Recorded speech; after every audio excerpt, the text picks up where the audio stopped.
Chains rattle broken, now we rise. Flag in my hand, stars burn the skies. Truth ain't dead, though the liars try. They scream loud, but the words all die. Guys watching hands, raise to the throne. Freedom ain't free, blood built this home. Continue freedom, keep it alive. Red, white, blue, we bleed to survive. Continue freedom, keep it alive. Land of the free, ain't bending the knee. Truth in my veins, it's all I see. Patriots roar, no fear in the fight. Continue freedom, stand in the light.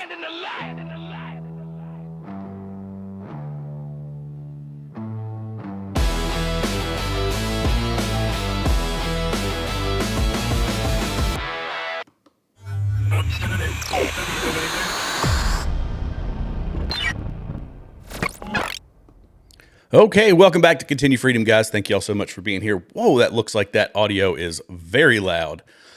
Okay, guys, thank you all so much for being here. Hit all the free buttons below if you're new to the channel and you enjoy this content. I'm very excited about today because I've got a guy on that you all need to follow. I think I've got all the right social media. If I don't, then somebody's going to get very lucky out there and get all this content. But Rage Bronson, I'm going to go ahead and bring him on. Let me pull up this echo cancellation.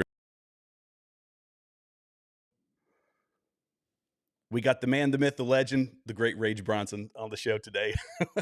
How you doing, man? Oh, yeah, this is gonna be fun. We've guys, I've been following Rage for a while, and I know we've probably got some crossover. So there's crossover I know with several channels that are around. This guy gives I say this guy. I'm going to talk straight to you about that. I love your takes because I feel like you take each issue, item by item, and you apply that kind of common sense approach to it. That's what I really respect about it. You do a really good job, and we've already got some folks down in the chat that know who Rage Bronson is. Obscure moderator Ben down there in the chat. What's the takeaway? Nikki. Let's see. Tanya. We've got TX Motherbird. We got a lot of folks in the chat. Boy, you all came on board tonight en masse. Natalie is here. Oh, who else am I missing? Goodness gracious. This is going to be a great live stream. Jay is in the chat. Thank you all so much for being here. Satiric Talks. My goodness. Okay. So tell everybody about you for the folks that don't know anything about the great Rage Bronson. Let them know about you and what you, how you got into this YouTube space.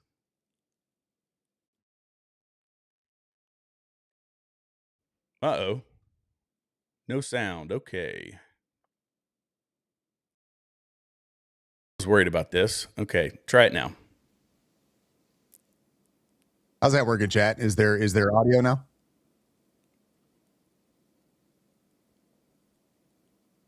Is this working? All right, I'm going to wait and watch the chat. I was so worried about this. Technical issues. I hate to admit, as we were talking before, I do this for a living, and is he still muted? He shouldn't be muted.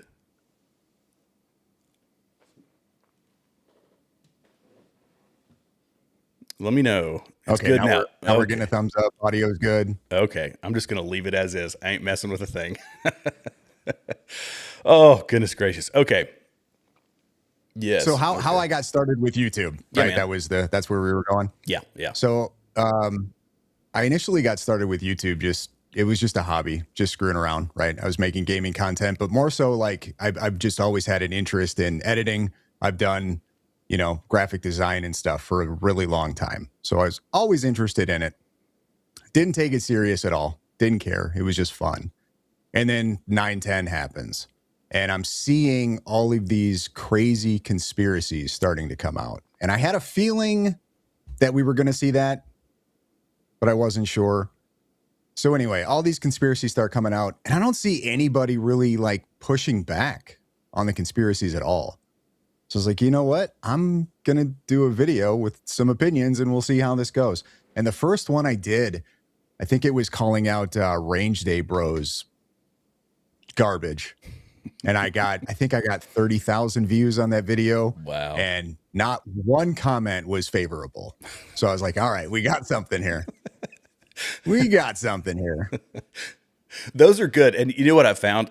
When you're the smaller your channel is, the more susceptible you are to that. I was helping another YouTube channel, and they did something it was talking about Israel, and they got absolutely slammed by the comment section. Not a single one. 8% were like thumbs up, upvotes. 8%. Everything else, 92% was down. I was like, okay, this is like bot farms or something that are coming after these guys.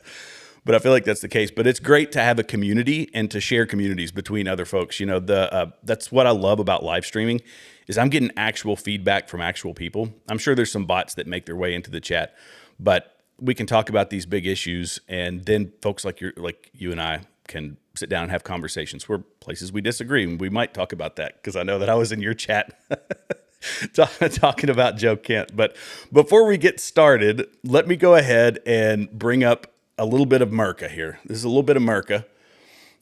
This was posted by Kid Rock right before the show. I told you I was going to show this, but some Apache helicopters doing a flyby at Kid Rock's mansion. Let me play this.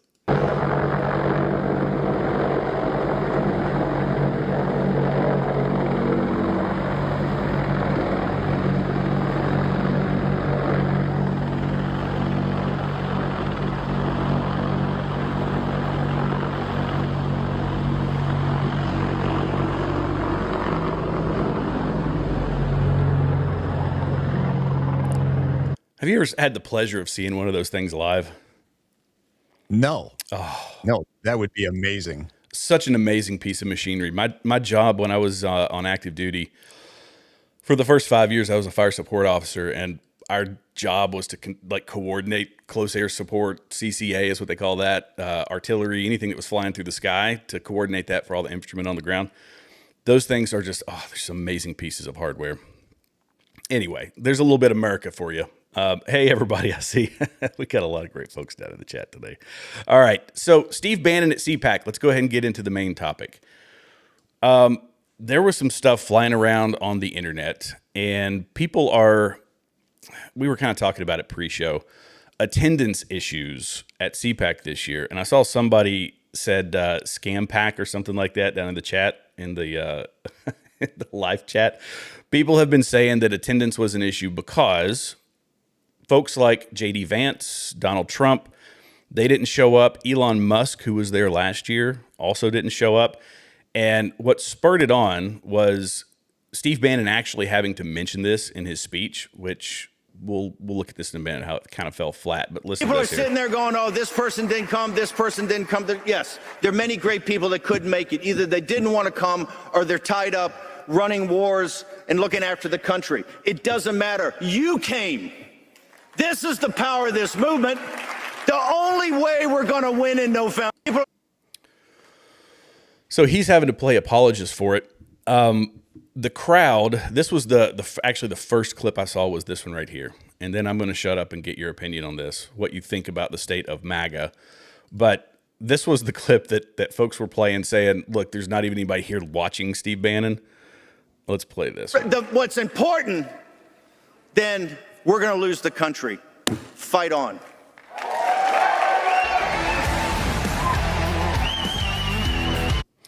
So this is a snippet, basically empty seats. Now, I don't know.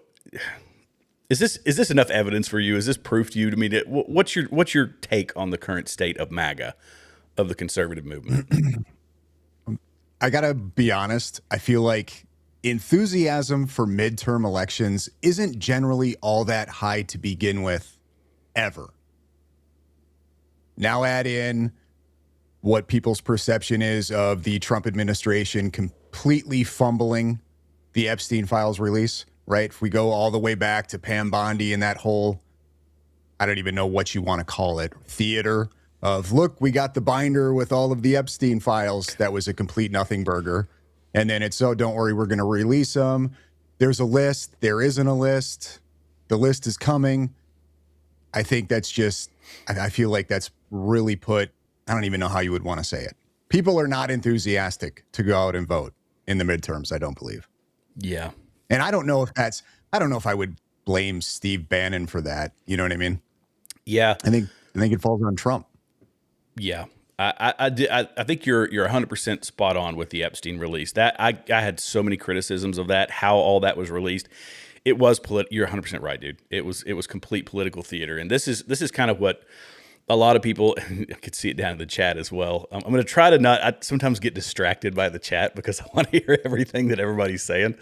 But this was something that came out, I think it was back in February. This is where I pulled this from. And it was the total number of emails that were exchanged between Bill Gates, Reid Hoffman, Steve Bannon. And Steve Bannon was on there. I've got some of the screenshots of his chat, but this guy was actively coordinating with Jeffrey Epstein. And when you combine that, I think with kind of what you're talking about, the botched release of it, it's really bad optics. And I don't know. Go ahead. Yeah, that doesn't look good. That's not a good look. Period. Whether he did anything or not, that looks really bad. Yeah, well, and I think it was that him actively. It was. Let me see if I can pull up some of these because we were warned. Here's a clip from, this is one I pulled all this from my February show. I actually did this show on Valentine's Day. I am a good husband, although I still did a live stream on Valentine's Day. Real quick. Go ahead. Replay that. You saw some of the Epstein and Steve Bannon interview, right? Yes. Okay, so I don't even know what point I'm making bringing this up, but we're just going to wing it here. So Steve Bannon has all of these communications with Epstein, right? People are going to paint the picture however they want to paint that picture. Doesn't look good. Why is he asking Epstein in an interview if he's the devil, basically? Isn't that weird? That is very weird.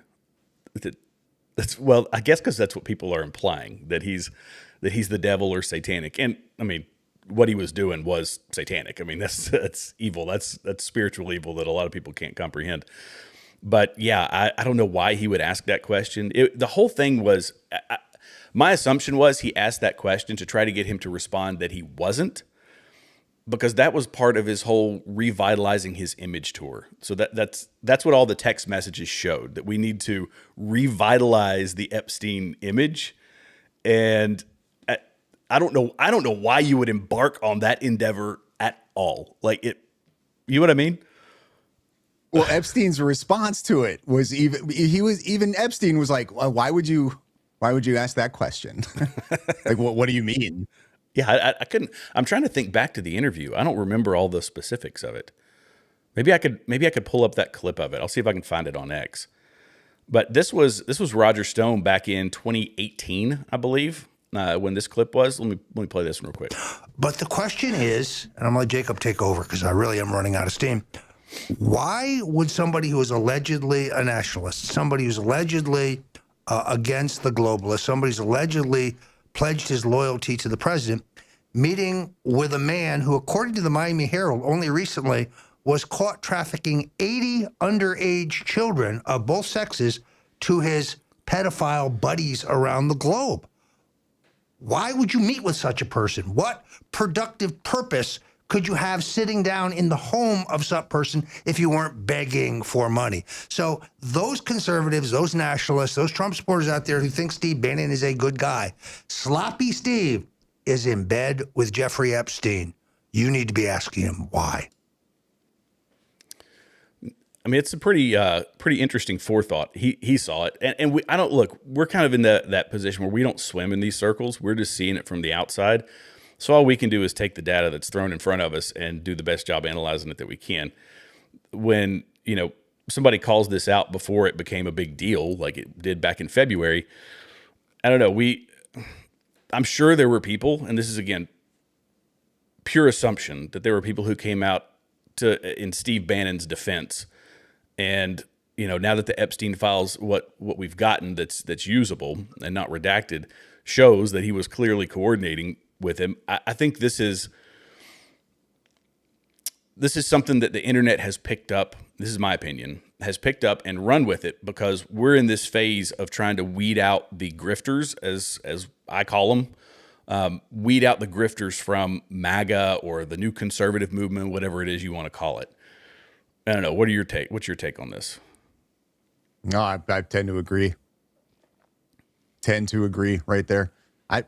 It's tough. I don't know what is happening to be honest with you. Yeah. It's all very, I mean, I guess you could just sum it up and be super simplistic about it and just say it's a grab for power. Everybody's going to kind of have their own agenda, right? So just because somebody comes out and publicly says they're MAGA, they support Trump, doesn't mean that they do. You could even flip that and say just because somebody comes out and pretends that they're an opponent of Trump doesn't mean that they are. Make a ton of this is for optics. Either way. Yeah, it's like the the weak I guess in the hyena pack of hyenas or whatever, the weak one gets attacked and they're fighting for superiority. That's kind of what it feels like. And like with Trump,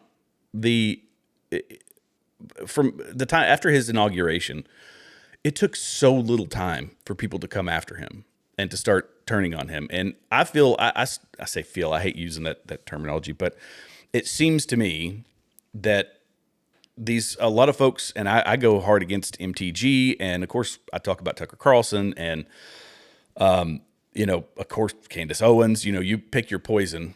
And these people, they rode the coattails of Donald Trump, and the first opportunity, the first shiny object that they could pounce on, which largely was the Epstein files, because it wasn't released in the way they wanted, when they wanted it, and in the speed that they wanted it, they said, all right, fine, I'm turning on this guy. There was zero loyalty to it. There's zero loyalty to the process, and it made the whole political cycle feel like we went through a whole year in 4 or 5 months. We're only a year over just barely over a year past his inauguration date. You know what I mean? Like, how did we let this many people in that were willing to turn on this whole movement so quickly and without any remorse? Well, I don't know if it's a matter of we let them in. They were just able to weasel their way in. Trump needed the votes. Trump needed the support. It's as simple as that. You know what I mean? There's only one way that Trump wins in 2024, and it's going to be a lot of moderate, maybe even moderate left-leaning people to kind of switch over and vote for Trump, or at least vote against the Democrats. And here we are. Do you? Yeah, and I think about this with Trump didn't do himself any favors though either. Are we still talking about Jeffrey Epstein? That wasn't a good look. Yeah, no, that's very true. I think about the middle of the road folks, and okay, I'm gonna reference a Nick Fuentes statement, which is one that a lot of people have glommed onto, myself included, that the Republicans just need to be destroyed. Vote Democrat or don't vote. That's kind of what they're pitching. Like a lot of these people are saying, a lot of these commentators that have a lot of sway are saying, just vote Democrat or don't vote. I know there's a moderate vote in people that ride the fence, and I know that it gets pushed in the mainstream media, at least as a significant voting block. But how many people right now could do you think could legitimately vote for conservatism, modern 2026 conservatism or Republican Party, whatever, and on a dime be able to switch and vote for the opposition to that, which is because we're so diametrically opposed politically, socially, economically, like all of these things, the whether or not our border should even be open. Like I've never come across somebody like that, first off, and that's just anecdotal, right? I've never talked to somebody that said, I voted, Democrat last year, and now I'm going to vote Republican this year, and because Donald Trump didn't release the Epstein files quick enough, now I'm going to vote Democrat again. I just don't know. Something about that doesn't jive to me. Well, I might be misrepresenting this, but if you go back a few years, Joe Rogan was talking about something along these lines, right? Like, what do we do? How do we fix the crazy progressive left? And his response was, vote Republican. Okay, so let's assume that everybody who listens to Joe Rogan that was left-leaning or a leftist decided, you know what? I'm going to take Joe Rogan's advice here, and I'm going to vote Republican in the next election. Hey, guys, did that fix the left? Are the left now different because you guys decided to switch and vote Republican? Yeah, no.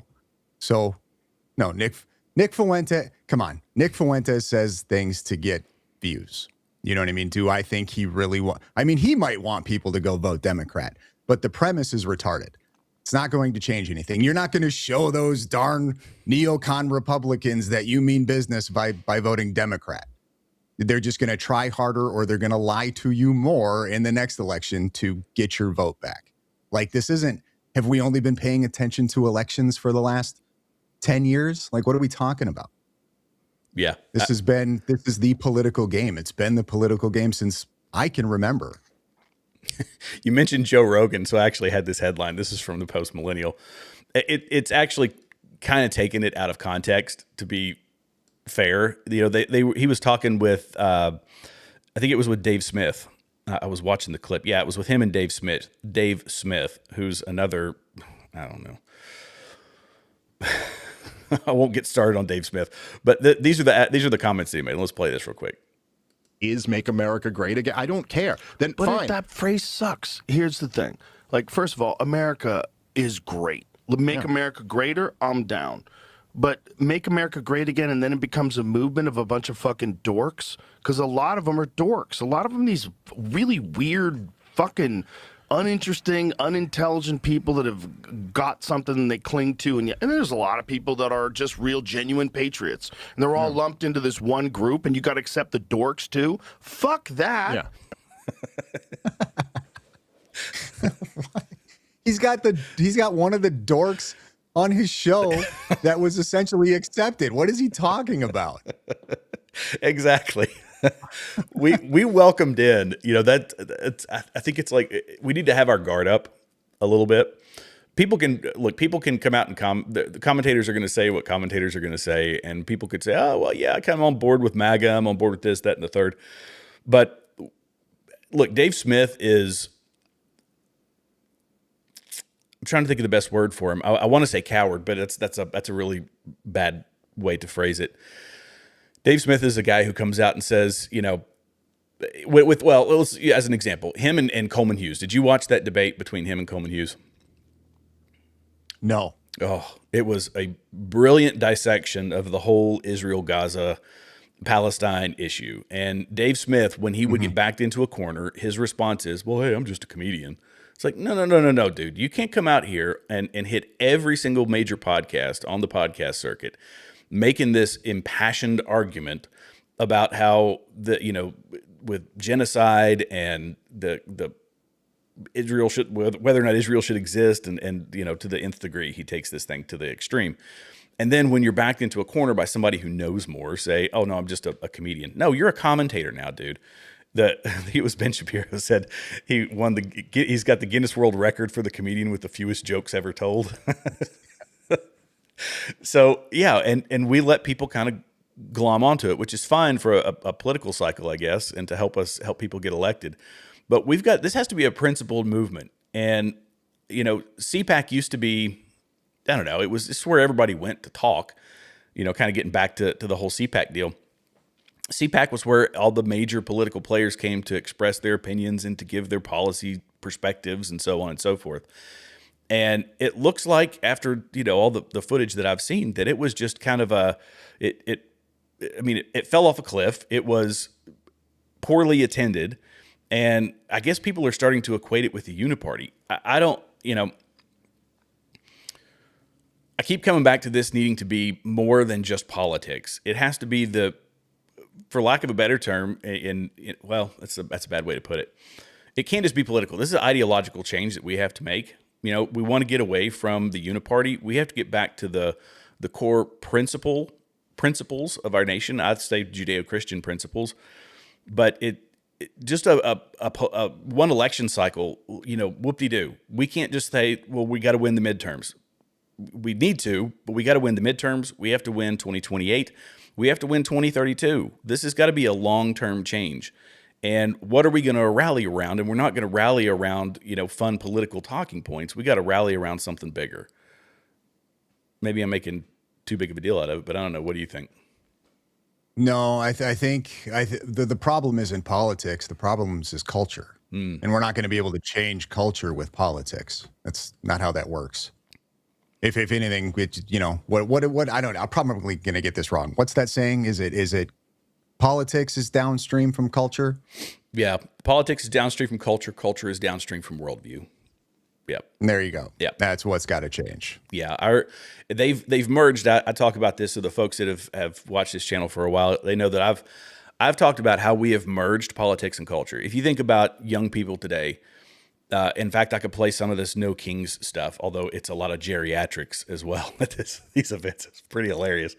But the political issues, cultural issues and political issues have been merged together. And for myself, I kind of turn to Christianity, people that are Christians, and say, you got to be engaging in that, because a lot of Christians say, we're backing away from politics. We can't talk politics. It's like, no, you used to talk in the culture. Now culture and politics are the same thing. So you have to engage in the political side of this. Like, there's zero option for people of that worldview, because that's what's defining it. And a lot of the people that we're against, politically speaking, what's driving their worldview is, it's not a higher power. It's the federal government is the ultimate authority. It's socialism, right? Socialism, communism, all that kind of stuff. So yeah, this is a true cultural issue. And with culture being politics, now politicians wield even more power in the social sphere, I think, than they ever have before. Well, yeah, fair point. They've pretty much become celebrity at this point now. Yes. And not in a good way. Yeah. No, that's definitely not in a good way. Well, they're cultural leaders. And that's why I think the Taylor Swifts of the world and football players and basketball players and everybody wants to glom on to the politicians, because they're just given a status that doesn't belong in a world as smarmy as the political world, I agree. They're supposed to be public servants. Exactly. And maybe I'm being too nitpicky on this one here, but when people start saying our leaders, when I look to a congressman or a congresswoman, they are leaders in their own office, but they are representatives. I think just a change of the language, there's a good place for us to start, is stop calling them our leaders. They're not. Look, my Congress, Diana Harshbarger is not my leader. She's my representative. You know what I'm saying? And same thing with the senators. They are our representatives. They are not our leaders. And these folks on the left in particular, they look to them as leaders. Like, what do I do? Because I can't think for myself and act for myself. And, I've got all these, when it goes to the gender type stuff, like, you're my voice on the world stage and tell them that it's important that I change my gender or whatever. No. These people are your representatives. So fine, to make your pleas to them. But golly, stop saying that they're your leader. Yeah, I agree. That's the No Kings people over there. Yeah, I'm gonna play a couple of these, because these are very, very interesting, and of course, people are making fun of them. Let's see. Let's pull this up. I don't know what I am looking at here, Bronson. This is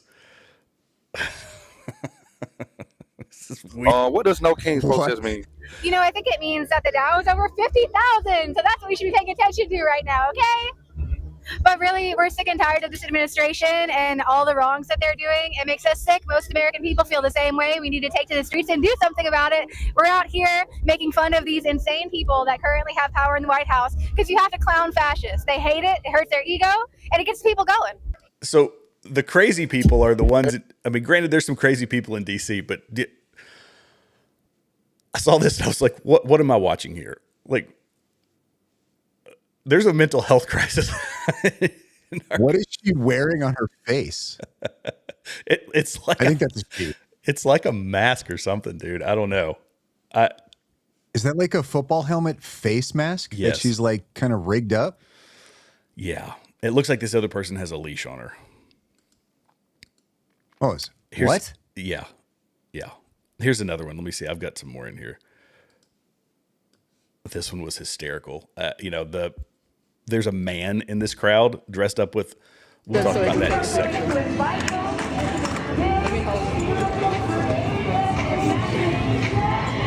Fabulous, ladies. Fabulous. This whole Handmaid's Tale nonsense. I'm going to see if this clip has the dude in it. There was some guy with a beard. He was wearing this. And that's the beta male side of the left. It's feminist. These fifth wave feminist women. Let me see if this is the one. I had it in here somewhere. I thought I pulled so many clips from this. Yeah, Nick Fuentes, let's vote for that, huh? Let's go vote for that. What are we doing? This is in Asheville, North Carolina.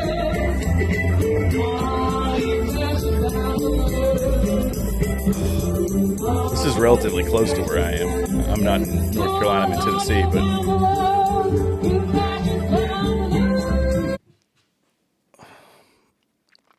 it's like these fifth wave feminist women dragging their beta husbands out to these events. And that so many of them, Bronson, it is like, it's the geriatrics. It's the, you know, what do they call them? The blue hairs, the white hairs.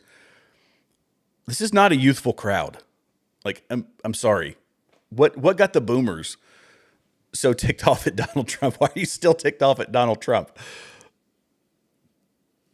Did they have like free food or something that they were giving out here? I don't know. It's like they have nothing better to do. You know, like a bunch of retired boomers with nothing better to do, and other than sit and play on Facebook, and they just build up all the same. It's like this is what it is. It's like the same rage that these young kids that have been indoctrinated in colleges that they have. They've got TikTok brain. They're being told by everybody around them that Donald Trump is bad, so they start believing it. And then the other end of that are these folks that are retired with nothing better to do. They're getting TikTok brain as well, and now they're dragging their husbands, these poor old men who should be sitting on the front porch, drinking a little coffee, maybe having a cocktail, smoking a cigar, saying, remember the good old days? And she says, no, you're going to get your butt out of this house, and you're going to come over here, and we're going to yell about no kings. And he's like, crap. All right, fine, I'll go. Yeah, that's Candace Owens' demographic right there. That's a good way to put it. Oh my gosh. Yeah, plenty of the wine moms, I'm sure, in this one. Let's see. But you know, when was this? This one was just, I think, in the past. When was this? This was posted. Matt Van Swal. I don't know who Matt Van Swal was. He posted this today, actually. So I think the No Kings, and you guys can remind me down in the chat that the No Kings is a response to, like, when it usually goes on during CPAC. I think that's how it works, that they organize this to be around CPAC. Yeah, okay, great point down here. No all caps, please. Here, I'll put this up so everybody can see it. There we go. Thank you, obscure moderator Ben. Yeah, so I think that this is like the left's response to CPAC when we're all supposed to be getting together and talking about our policies and all that. They say, well, let's, I don't know, go stand out in the street like a bunch of lunatics. Okay, so nobody's showing up to CPAC and just a bunch of old people are going to No Kings. Yeah. I'm confused. I'm not sure what that says. Not looking good for the Republic. It's not really looking good for the left then either. Right. I'm confused. Help me get outside the internet world. I interact with people on a regular basis, and we occasionally talk politics. And I know there's the internet effect, like the X effect, that X is not real world, but there's some crossover. There's some correlation between X and the real world. I don't know where to draw that line sometimes. You know what I mean? Yeah, I don't even try to draw the line anymore. I have no idea. But people IRL, my friends, family, relatives, they don't pay anywhere near as much attention to this stuff as I do. You know what I mean? And as most of us that are kind of hyper focused on it, right? I just had a buddy come over a week ago. I had to take him to the airport. He was going on vacation. So they come and stay in town, whatever, because I'm close to the airport. And he brought up politics, and he was still on, he's still on the whole trans in, men playing in women's sports thing. So that's how far he's gotten with this whole ordeal. And I feel like that he's a decent representative of the majority of just your average everyday people and sort of their view on left versus right now. Just in my opinion, from my life experience. Yeah. So I guess I don't know. C-SPAN or CPAC didn't look good, but neither does the No Kings. I don't see anybody incredibly enthusiastic to go vote for the left either. maybe we're finally seeing the breakdown of the like in real life, just IRL. We are seeing the breakdown of the media narrative that's been pushed for so long that because they're still running with it. Trump is Hitler sort of narrative. They haven't really departed from that. CNN, interestingly enough, has had to make some concessions recently. I played it on, I don't know, it was a video maybe a week ago. And they were talking about MAGA and where MAGA sits, and polling of MAGA was at 100%. And people attacked that. They said, oh, what, he polls like Kim Jong-un does in North Korea? I mean, that was kind of the line that people were drawing. But it's like, no, we're so trifurcated as a party, as a political movement, because we've got the old school blue, red, white, and blue Republicans.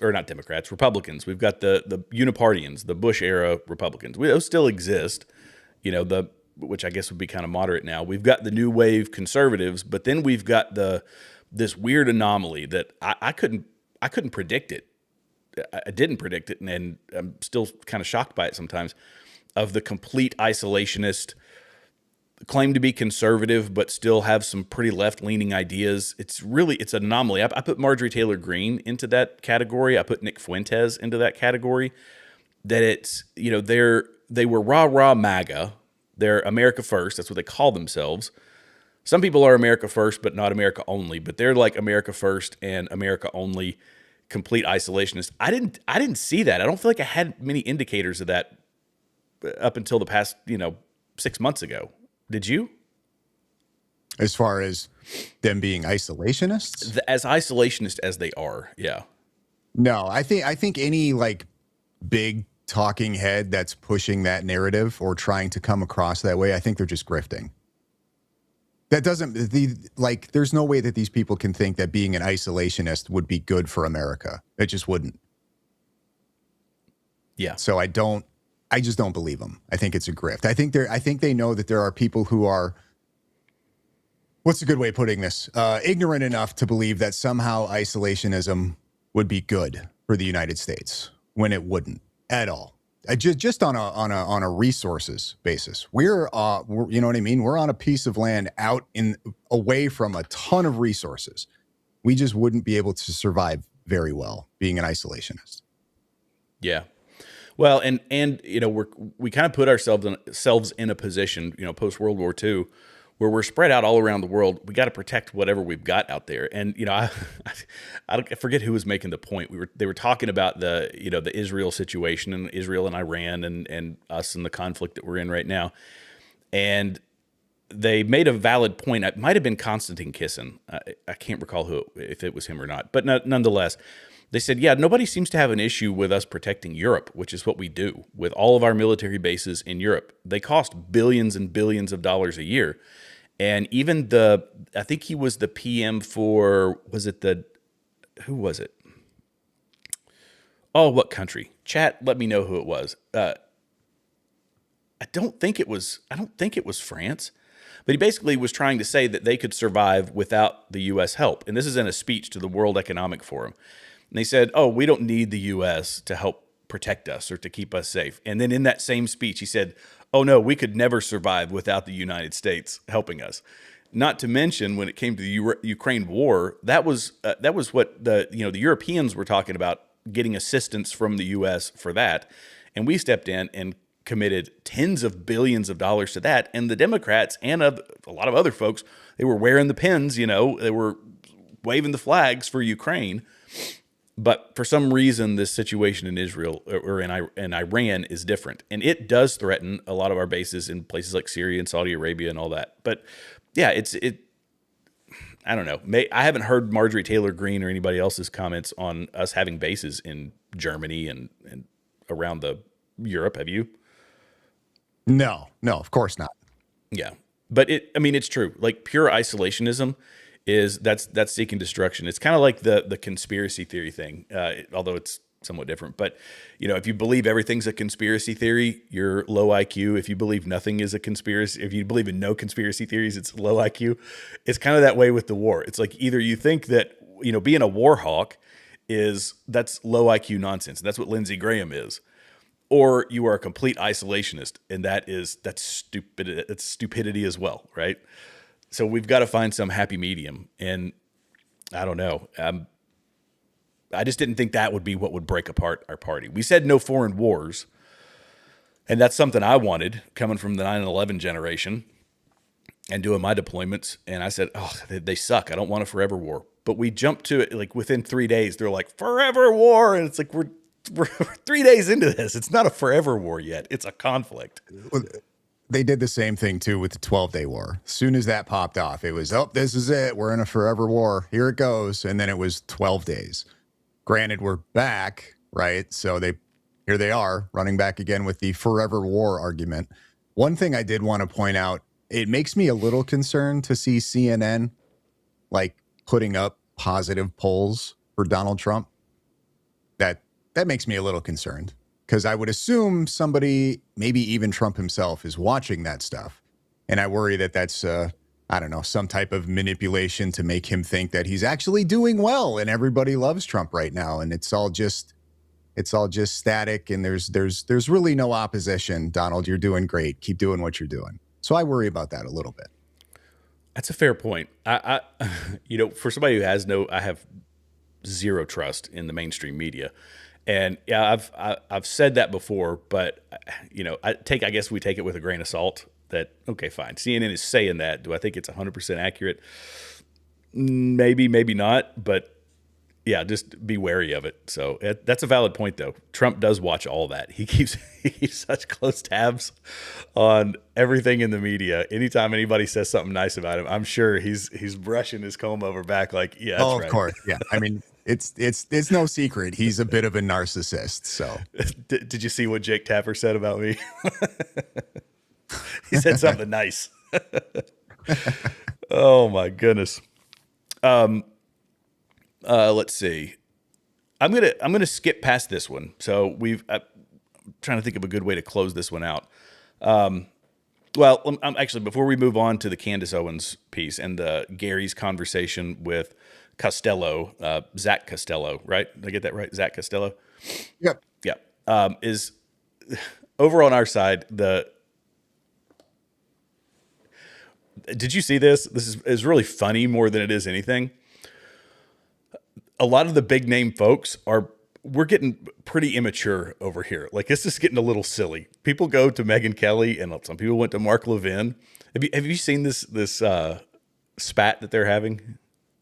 I don't know if I've seen this specific one, but I got the whole micro thing from earlier. But this looks like a continuation of that. It is. It's like it's this constant back and forth. This is the political theater that I once they started doing this, I'm like, look, Megyn Kelly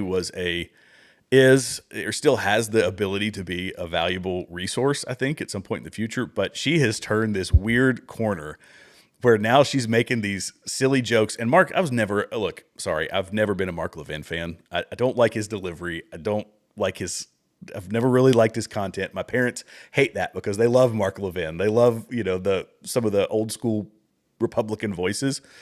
I can't get on board with it. But Megyn Kelly used to be a pretty decent journalist. And golly, this spat is getting ridiculous. Like, you've got millions of people you're talking to, and this is the kind of crap that you're coming up with. Like, seriously, you're getting in a phallus measuring thing with Mark Levin. Yeah, I got to be a little honest. Yeah, I kind of enjoy it just for the simple fact that they're taking the mask off a little bit. You know what I mean? People are who they are, but then they are also somebody else. And depending on where they are or what they're doing, somebody else is coming out.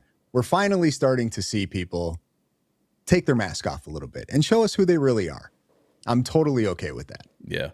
I think that's why I like the new media, and when we had big commentators coming on to play new media, that's what Tucker did, and that's what Megan's done. It's like it's like cosplaying new media, and yeah, right. I criticized Red Seat Ventures. Red Seat Ventures is the organization that distributes Candace and I had this conversation with Gary over on Paramount Tactical, and they distribute Megyn Kelly and Tucker Carlson and Candace Owens and all of these big name people. And it's an organization owned by Fox. Now, does that mean that they control what they're saying? No, not necessarily. But Tucker Carlson grew up in Washington, D.C. with a CIA father. He worked his whole life in the big mainstream media. He got to hobnob with all the famous people up in D.C.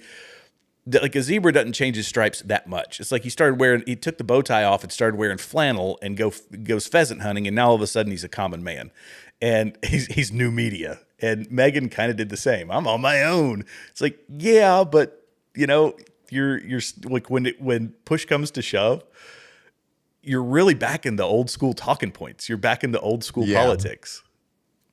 100%. Yeah, and I don't like you say. I think what you said.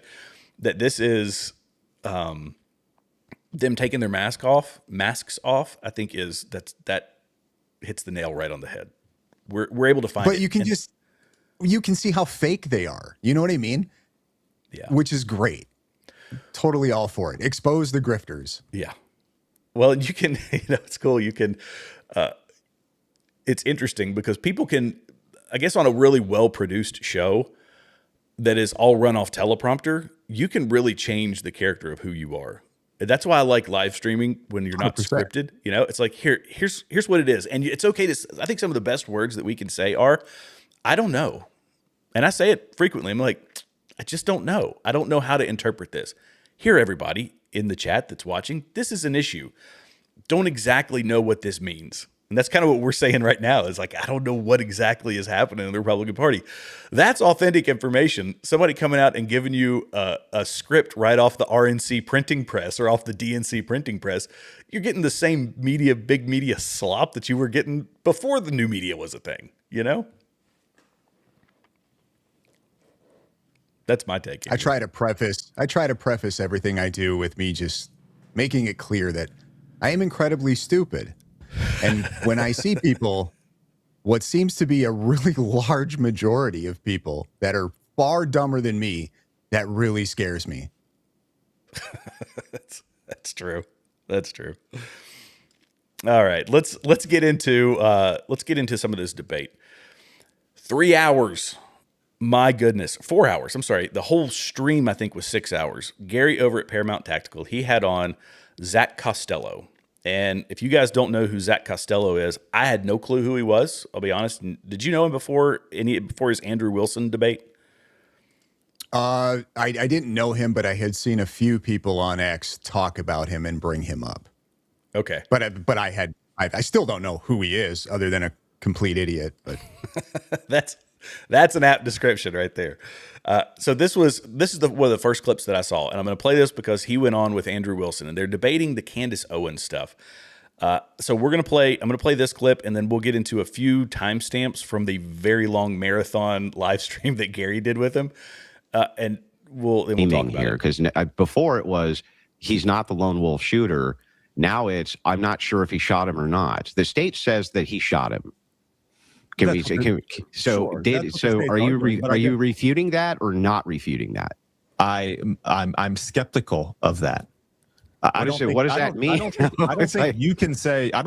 How can you say definitively that Tyler Robinson absolutely killed Charlie Kirk and is the shooter?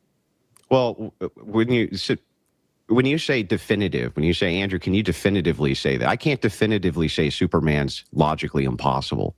Like I can't definitively say that. Okay, but pragmatically,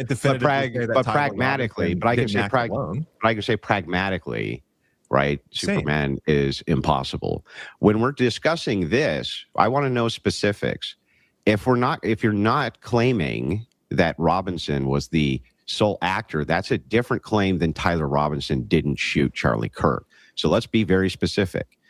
If you're claiming that Tyler Robinson did not shoot Charlie Kirk and the state is claiming that Robinson did shoot Charlie Kirk, what evidence would you be able to present which is better than the evidence of the state for that claim? Let's start there. Okay, there's a few things. He actually never did. So I think I grabbed the wrong clip. But nonetheless, this was the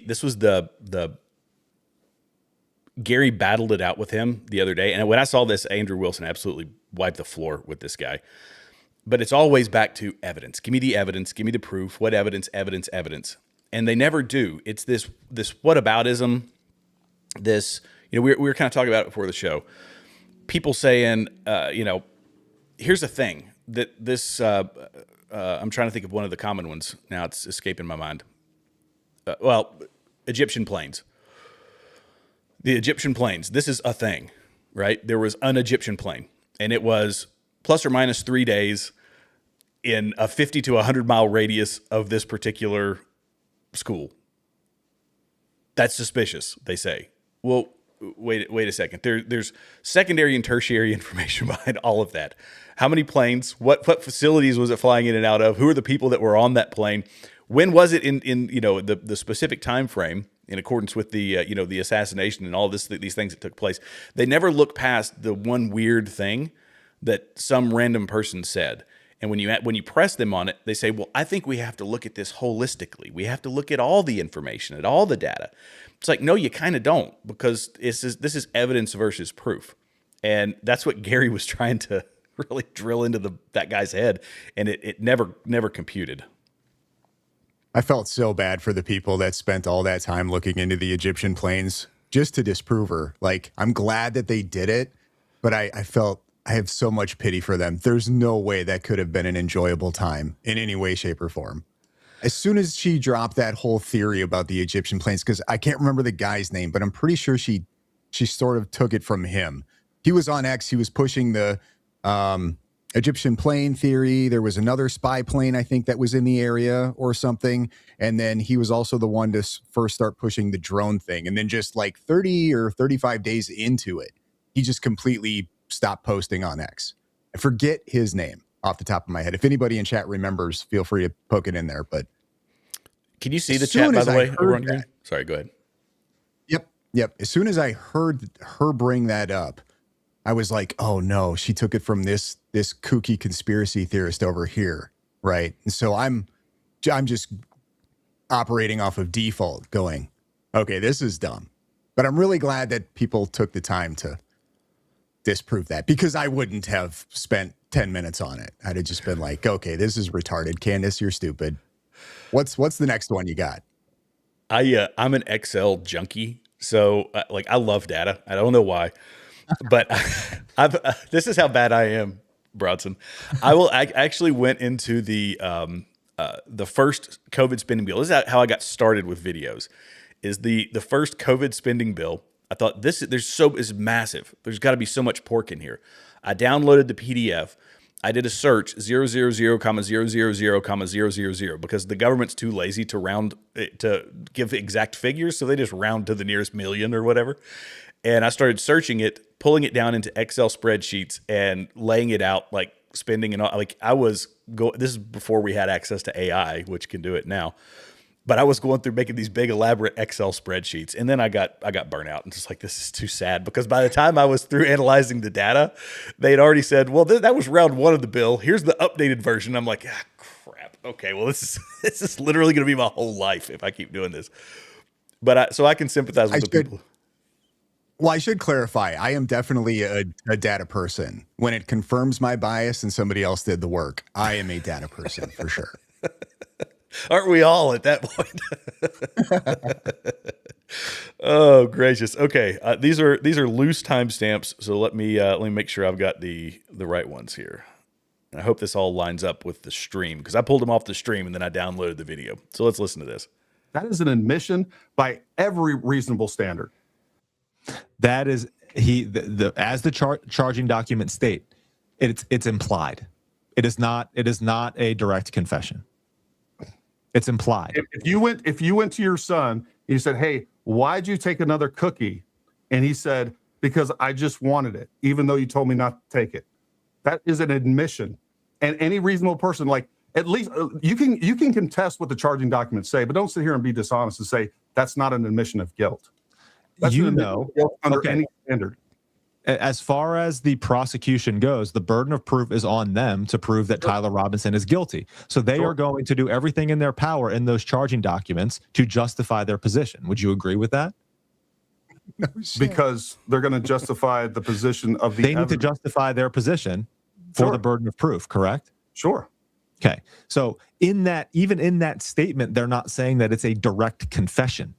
They're saying that it was implied that Tyler Robinson took the shot. Listen to me. And they're saying that it's also people on the jury. It's guilty. Everyone is innocent until proven guilty, right? Until proven guilty, and then not guilty with reasonable doubt, right? Reasonable doubt. If I present to the jury, I say, hey, you know what? Tyler Robinson, when asked why he did it, he stated, there's just too much evil in the world. He was an evil guy.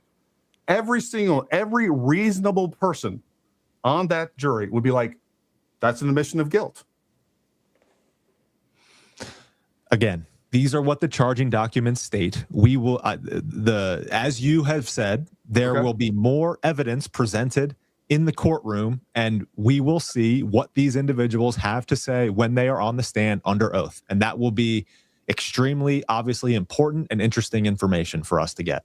Can we agree that if everything in the charging documents, let alone all the other evidence, let's just stick to the charging documents.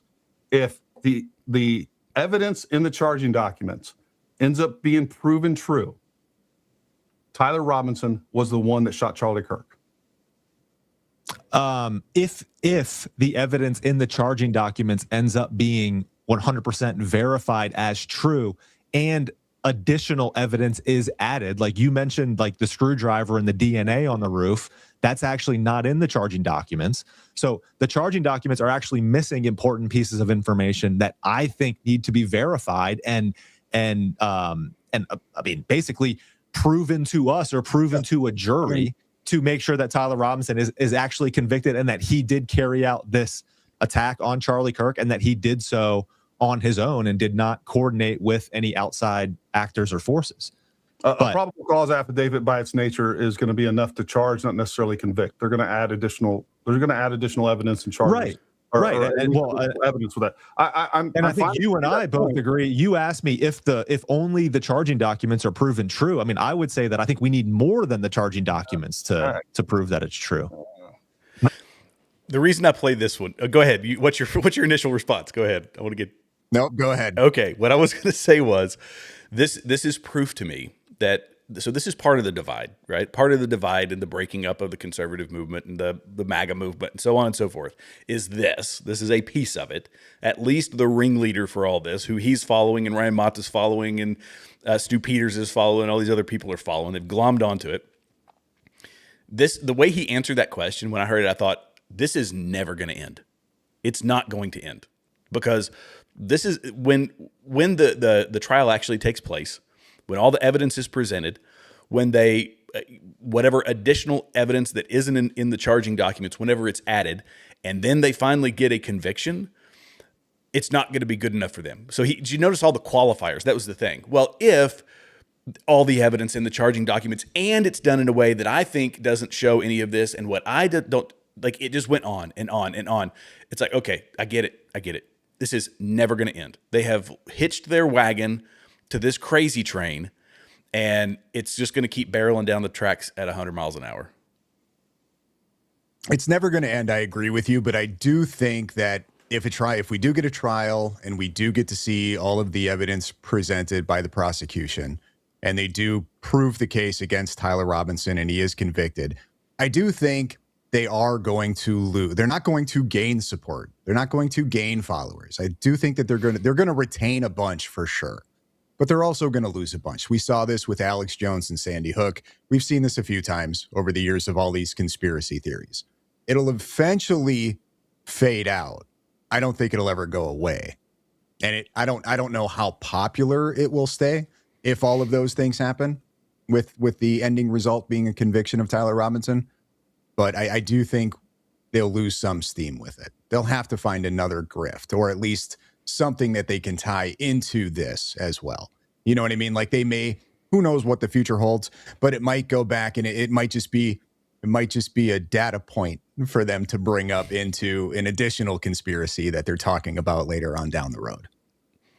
Yeah, that makes sense. But that argument is so stupid. The whole, he never confessed. They say it's in the charging documents. There's no confession in the charging. He never confessed officially to law enforcement. No. he did confess to his parents. How do we know that? Gary points that out. We've all pointed this out. If you're asked a question, and that question is why did you do something? And you respond with pretty much anything other than I didn't do the thing, that's an admission of guilt. Why did I do this? Here's my reasoning for why I did this. Okay, so you did it. Thanks. Glad we got that clarified. Yeah. Yeah. And you know, the whole, you could really do the bottom line up front thing, argument with this one. And that is that all the investigators, all the leadership of the FBI and the Utah police, all the attorneys, the judge, the jury, everyone through the whole chain of custody has to be involved. If what they are hooking their YouTube wagon to, if it's going to actually come to fruition, if it, you know what I mean? To back up all the things, there are so many conspiracies like that are messy, and that there's so many things that have to fall in line for all this to be the case. And just to say, well, I'm just asking questions. And him making the point that he thinks that you would need more than what's in the charging documents to prove Tyler Robinson's guilt. Like, no, you wouldn't. The charging documents, it places him at the scene. It places his DNA on the rifle that was allegedly used to do Charlie Kirk. It places his car at the scene. It places, what was it, DNA? The towel thing, was the towel in the charging documents? I know the screwdriver wasn't. Or maybe the screwdriver was and the towel wasn't. Either way, so you have DNA evidence, you have him at the scene, and then you also have him being identified by his parents, and his parents basically testifying to him telling them that he did the thing, and here's why he said he did it. I think you'd have a pretty good case against a jury for them to go, yep, nope, that's definitely beyond a reason. His parents, that's huge testimony for somebody's parents to come out and say, yes, my son told me he did this thing. Yes, that was his rifle. It belonged to his grandfather. Like, no, I don't really think they would need more than what's in those charging documents. I'm sure that they have a lot more, but. Yeah. Hey, I want to give a quick shout out before we move on to the next one to the all the mods down here. They said we're getting absolutely crushed by spam by that. I guess it's people are going nuts down in the chat. Some of the people spamming us. I don't know. I haven't been paying a lot of attention to it, but I appreciate you guys. What do they have to say? I don't know. I'm curious. I feel like I need to check in on the chat to see what in the world's going on. Apparently blowing it up. Ben is like, man, they came out in force tonight. Like, it's crazy. I had some guy, he was doing the all caps thing the other day, saying, calling me a $7,000 whore and calling everybody in the chat your $7,000 whore. Like, it was wild. All caps, nonstop. And I said, okay, look, man, I gave him a chance. I said, look, make a point. I'll give you one opportunity. Make a point. It's like, you $7,000. Okay, all right, you're a bot. That's like, you got to be a bot. Just get rid of that guy. I'm not a fan of banning people. They're doing the $7,000 thing, huh? What's that? They're still doing the $7,000 thing? Oh, dude, I get so many. It is really wild. You can't have, they don't understand nuance. So many people don't understand nuance. That's why you come and join this channel, guys. Reference quick. When we were talking about the Egyptian spy plane stuff, if you wanted to look, it's John Cullen on X. I have no idea if you saw any of that early on with this whole thing, but he was basically posting all of this spy plane crap, right? Up to, I think maybe right up until like the beginning of October. And then he just like stopped talking about it, didn't do anything. So I don't know if you ever saw any of that, but you should definitely take a look at it, especially if you were interested in that whole Egyptian spy plane. But I'm pretty sure, because I know that him and Ian Carroll, I don't know if I wouldn't say like they're in cahoots or anything, but they've definitely communicated plenty of times. And then all of a sudden, because I remember watching that and going, oh, this is stupid. There's drones there at UVU. There's Egyptian spy planes. There's another spy plane. He's pulling up radar and times and everything. And then all of a sudden, I don't even know, a month and a half later, maybe, Candace Owens is all of a sudden talking about this garbage. It says Diligent Denizen, who's another Candy, if I remember correctly, Candy freak. But John Cullen, viral Charlie Kirk, an assassination investigator, is missing. Well, that's interesting. Yeah, October 12th was the last time he posted. Like, he was getting a ton of views. People were talking all about how great John Cullen, because he had done some, I forget what other conspiracies done off the top of my head, but he had been involved in doing, it doesn't matter. Anyway, he's posting. The last time he posted was October 12th. And then just all of a sudden, he just stopped posting to X. This person down here asked, they said, does he really exist? That's like a valid question. Oh, yeah. Well, he does. He's done interviews and stuff. Oh, wow. Okay. But I'm pretty sure that's where the Canditards and Candy got that stupid Egyptian and spy plane and all that crap from. Yeah. So, okay. This next one, I'm going to go ahead and move to this next clip here. And you said something before, and then I started yapping my gums, and I cannot remember what I was going to say. What was, well, maybe it'll come to me. You made a great point, and I was going to respond, and then I started talking about something else. I'm getting old, Bronson. My memory is, it's failing. I need to start doing Sudoku or something like that so I can keep my mind sharp. All right. Chat. What was he saying? Yeah. What was the last thing that Bronson said before? No, we're really going to see if you guys. I think I was talking about the charging documents, and that there was plenty just in the charging documents alone, that if everything is proven true in those, that would be more than enough, in my opinion, to get a conviction on Tyler Robinson. Yeah, and my thought's not coming to me. Dadgummit. Oh well, maybe it'll come back to me. Here, let me play this one. And I don't remember what this is. I don't actually have notes on this segment, but I marked it down at 1 hour and 43 minutes. I need to listen to this. So let's listen. In there, hey, had Candace Owens on the stand and be like, if she said, hey, you know what? What if somebody popped up from these hatches? They'd be like, irrelevant. Like, strike that from the record. Like, if we're having a serious discussion and like facts matter, then we need to stick to the facts and the evidence. The more that we incorporate things that we cannot confirm, or just opinion or fantasy or things that we make up in our mind, it confuses people. It casts doubt where there should not be doubt in certain areas, or it confirms things that should not be confirmed. Because what we need to do as people like you and I is we need to be very responsible and not put out things that are wrong. Or if we get things wrong, we come back and correct the record, and we shouldn't put out our opinions as fact, because that's what happens. And the biggest problem that I have with Candace is she puts out narrative after narrative after narrative, and most of those narratives are mutually exclusive. They never pan out to be true. Not a single piece of actual evidence of a single material claim is presented, but she just moves on to the next narrative, never readdressing this narrative and saying, hey, you know what?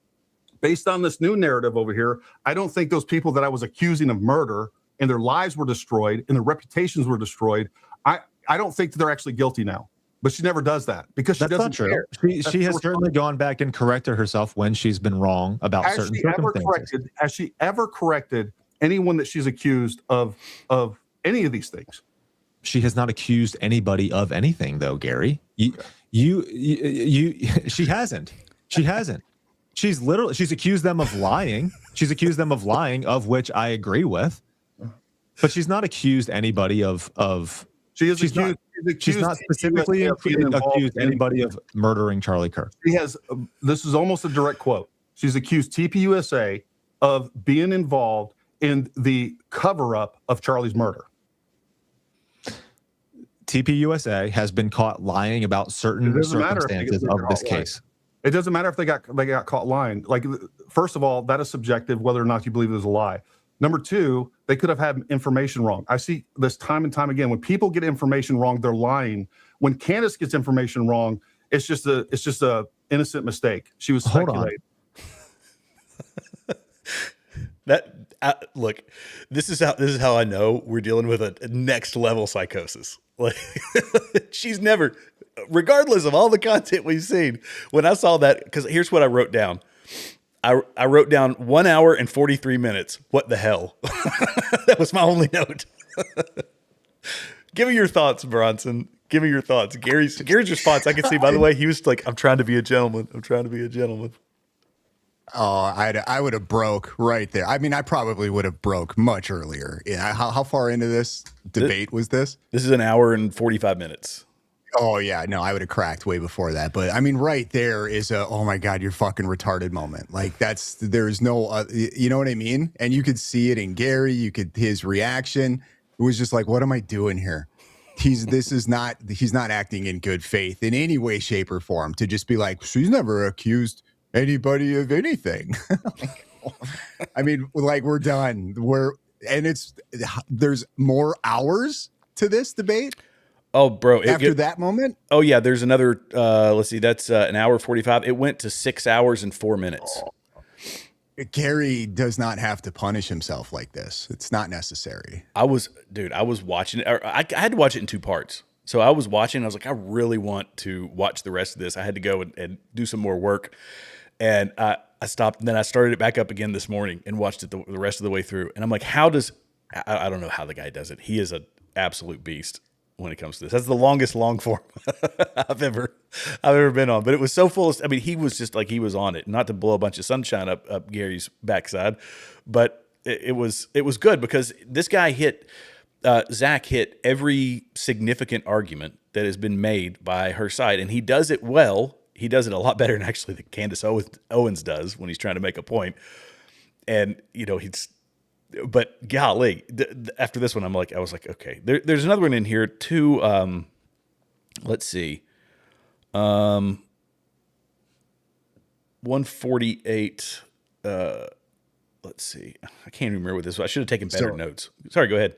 So early on when this started, right? I think Jen made a point to say, everybody in the chat, be respectful, be kind. And then, the mods were saying, be respectful, be kind. Like it was at 10, 15 minutes in. I was like, okay, I'm out.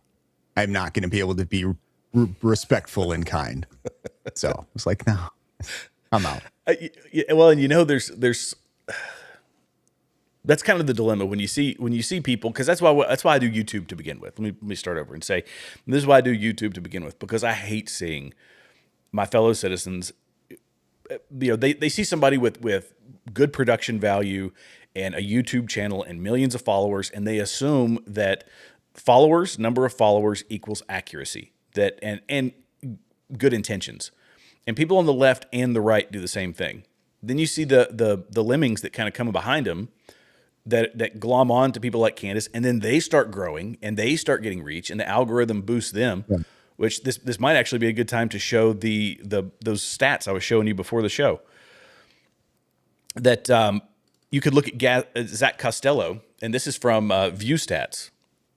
He was flatlined until September, and then he has gone just absolutely meteoric, just shot through the roof. Same thing goes with what was his name? Baron Coleman. Consistent upward momentum. And I'm going to show Gary's because this one is one that really kind of ticks me off. That you think about the guests that he has had on. He's had on, I mean, I'm talking, he's had lawyers, he's had like multiple topics too. So he's on, he had who's the Indiana Jones like guy, talking about Book of Enoch and Nephilim and all that. He's had, oh gosh, I'm trying to remember now. I'm drawing a blank. He has massive guests on. Let me just put it that way. He has big guests, long conversations, crazy conversations, and he has it flatlined him.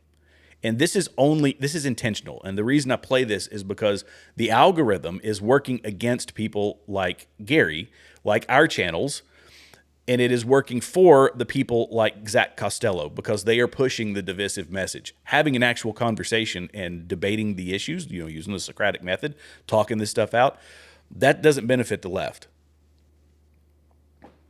You know what I mean? 100% agree. Yeah. Okay, I'm going to play this next one. Decision needs to be made. You take the worst possible interpretation of that event every single time.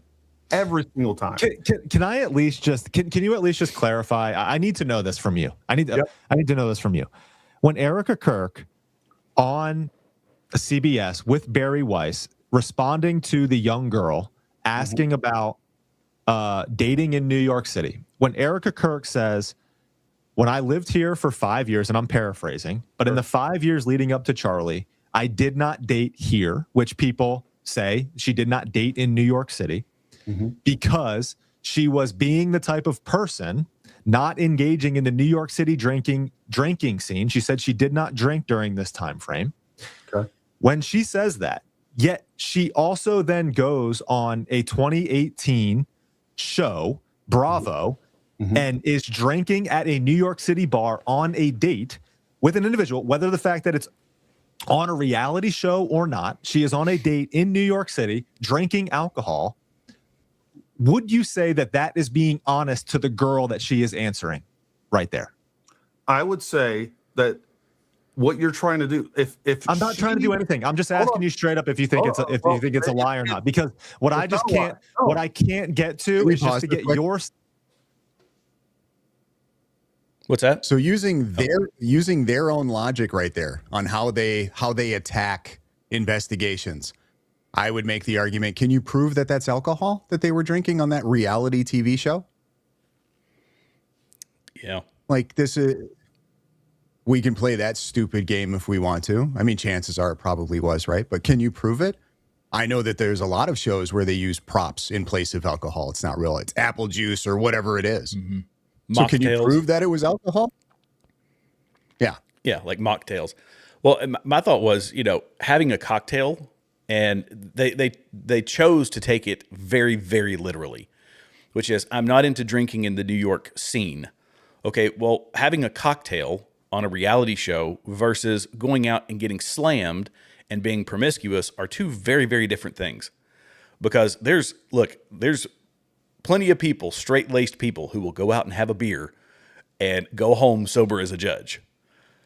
But then you're going out and doing Jaeger bombs and getting wasted. That's a completely different story, completely different topic.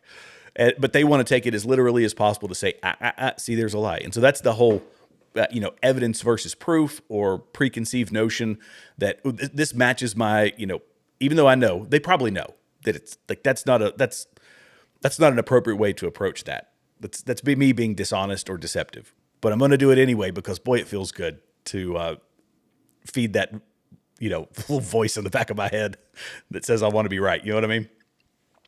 Sure. But they're more than willing to go down like crazy rabbit holes.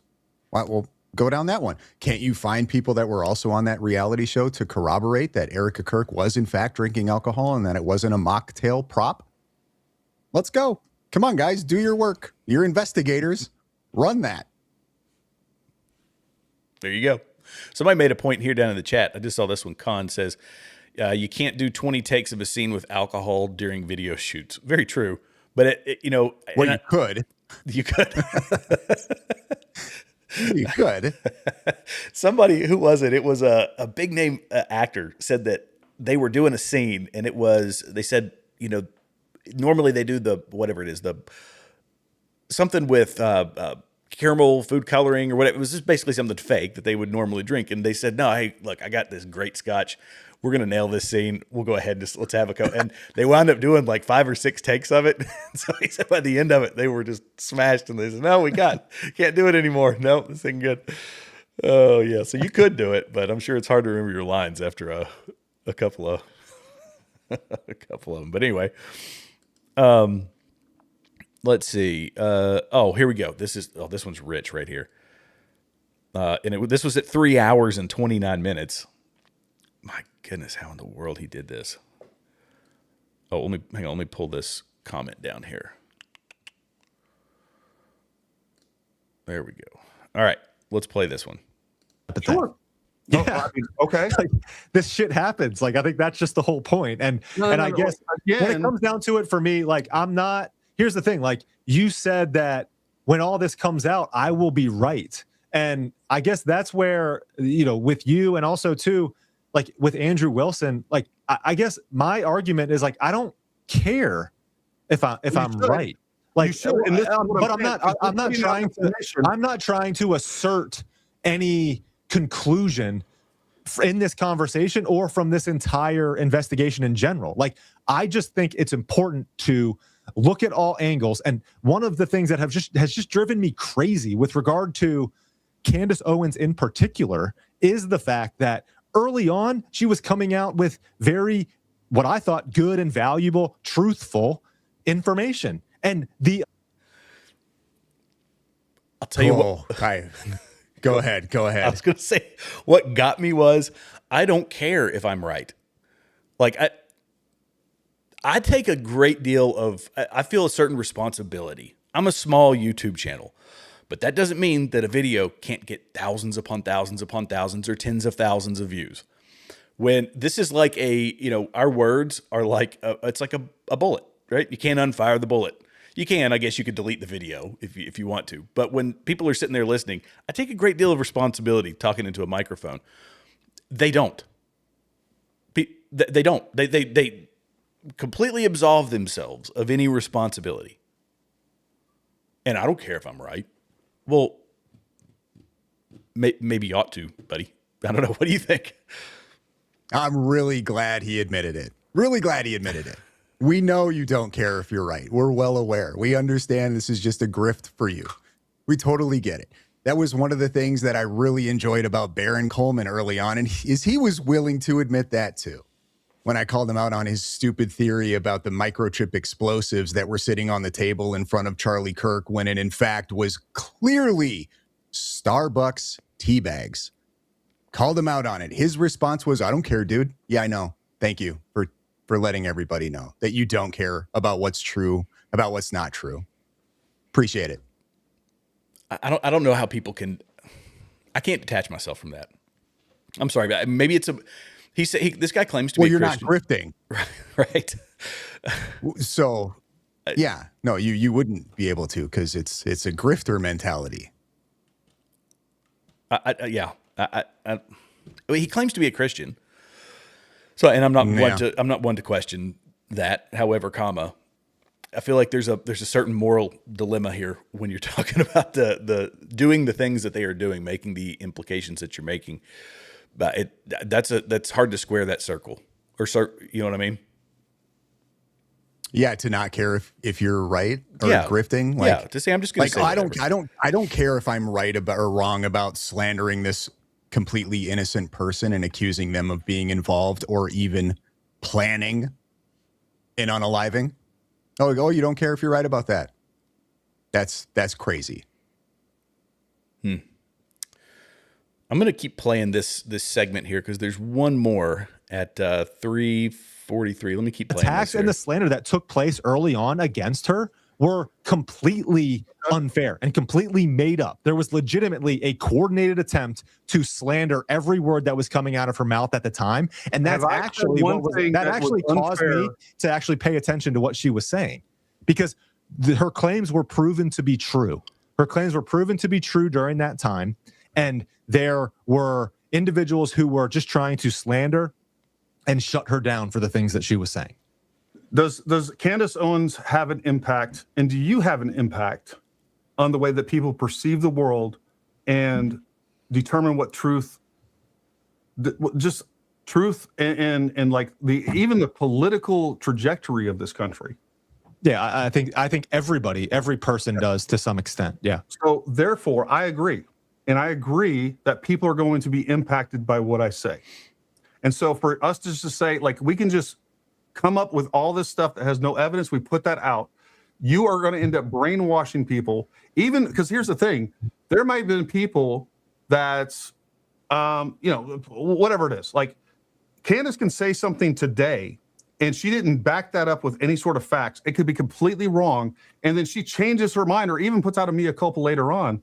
But these people are impacted because it was, and whatever they believe, like, I don't know. Like, maybe she told them they shouldn't vote. And then later on, she changes that. Well, like, she had a duty and responsibility to fact check this stuff, to make sure that it's backed by evidence before you just put it out there. And what your claim is like, I'm thankful that people are just putting out confusing information. My opinion. No. I don't think all information is helpful with regard to this. I don't. There's been some bad information that I think has been harmful, and I'll see, like, our side. I would say that there are examples of that. Okay. I mean, there's numerous examples of that. Yes, I agree with you. Now that we've moved to, well, I don't want to get to that. Let's open up a whole other can of worms. I haven't seen any backtracking. I don't know if that's you. Can you think of it makes my brain hurt. It's like having. Well, I would have asked him what examples. What examples have you seen? Yeah. She's shown all this, and prior to that, she's shown all this evidence of her claims. Those claims turned out to be true. Which claims? Which one? Come on, let's get specifics here, right? It's a debate. We're talking about points. What claims? Which ones? When? Yeah. Well, and the bad data. Like that's the thing. Like, give me all the instances of bad data that she has put out. How many would he actually admit to? My guess is very few. Right. You know, very, very few. Right. I mean, considering it's all been bad. Like, well, there's definitely some examples. Yeah. The entire past 6 months of her show is one big bad example.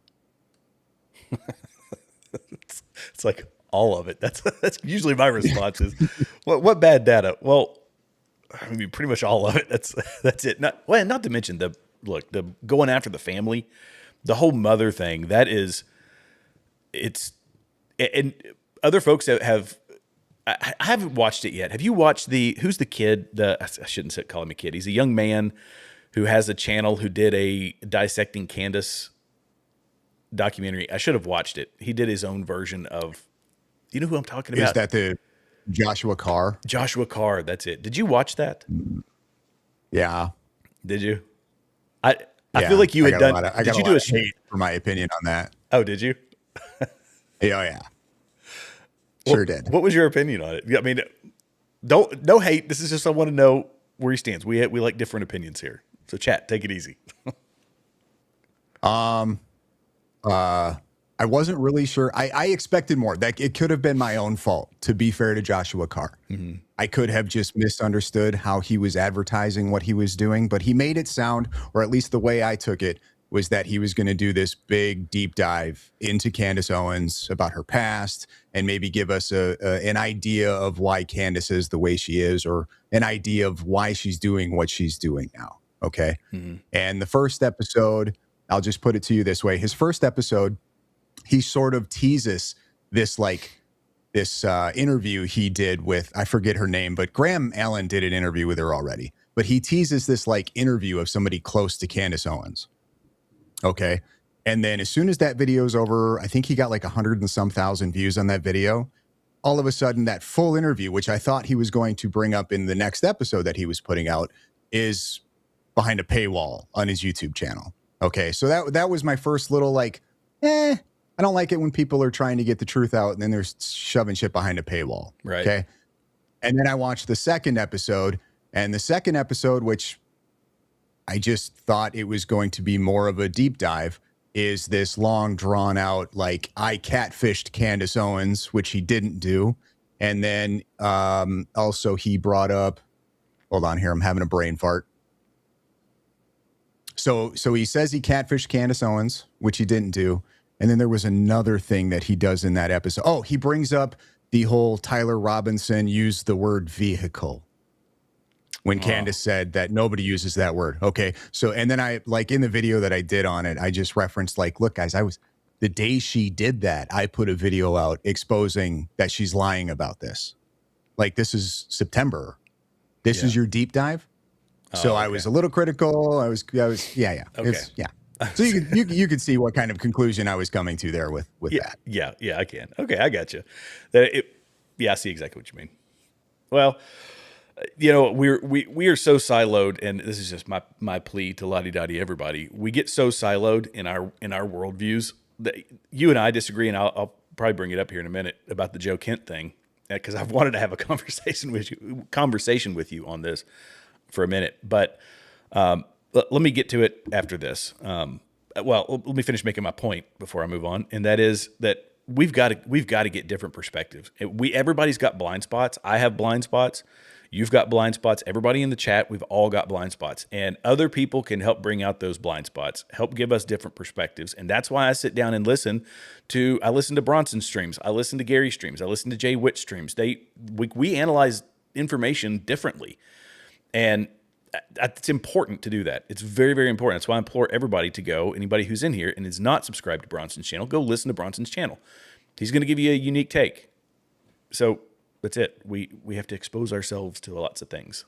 Anyway, let me play this next bit here.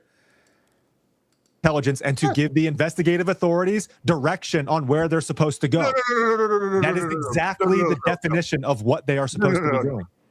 Yes, he can give them direction if he wants. That's not true. His job is to analyze. Look up the definition. Disseminate the information to the people actually doing the investigation, and then they determine whether or not they want to use this, incorporate it, whatever else. If they decide not to, that's none of Joe's business. Sure. Like Joe is. Well, I need to back up. Sorry, I need to back up. I'm on the wrong timestamp. Happening. This is they're not happening. This is going to help us segue into our conversation. Let's to go. the extent that they should, and therefore the evidence that is required is not being produced. You don't know. Again, this is my problem with Andrew Wilson. He was like, "Show me the evidence. Show me the evidence." It's like, dude, we're talking about lack of investigation. We are talking about lack of investigation, or we're talking about evidence that will not be disclosed because it's tied up and classified, as the Epstein files are, as all of these different things that it's classified. You guys aren't allowed to see any of this stuff. And it's just a freaking cover up for criminal activity. Who's going to see the evidence? All of it. The jury.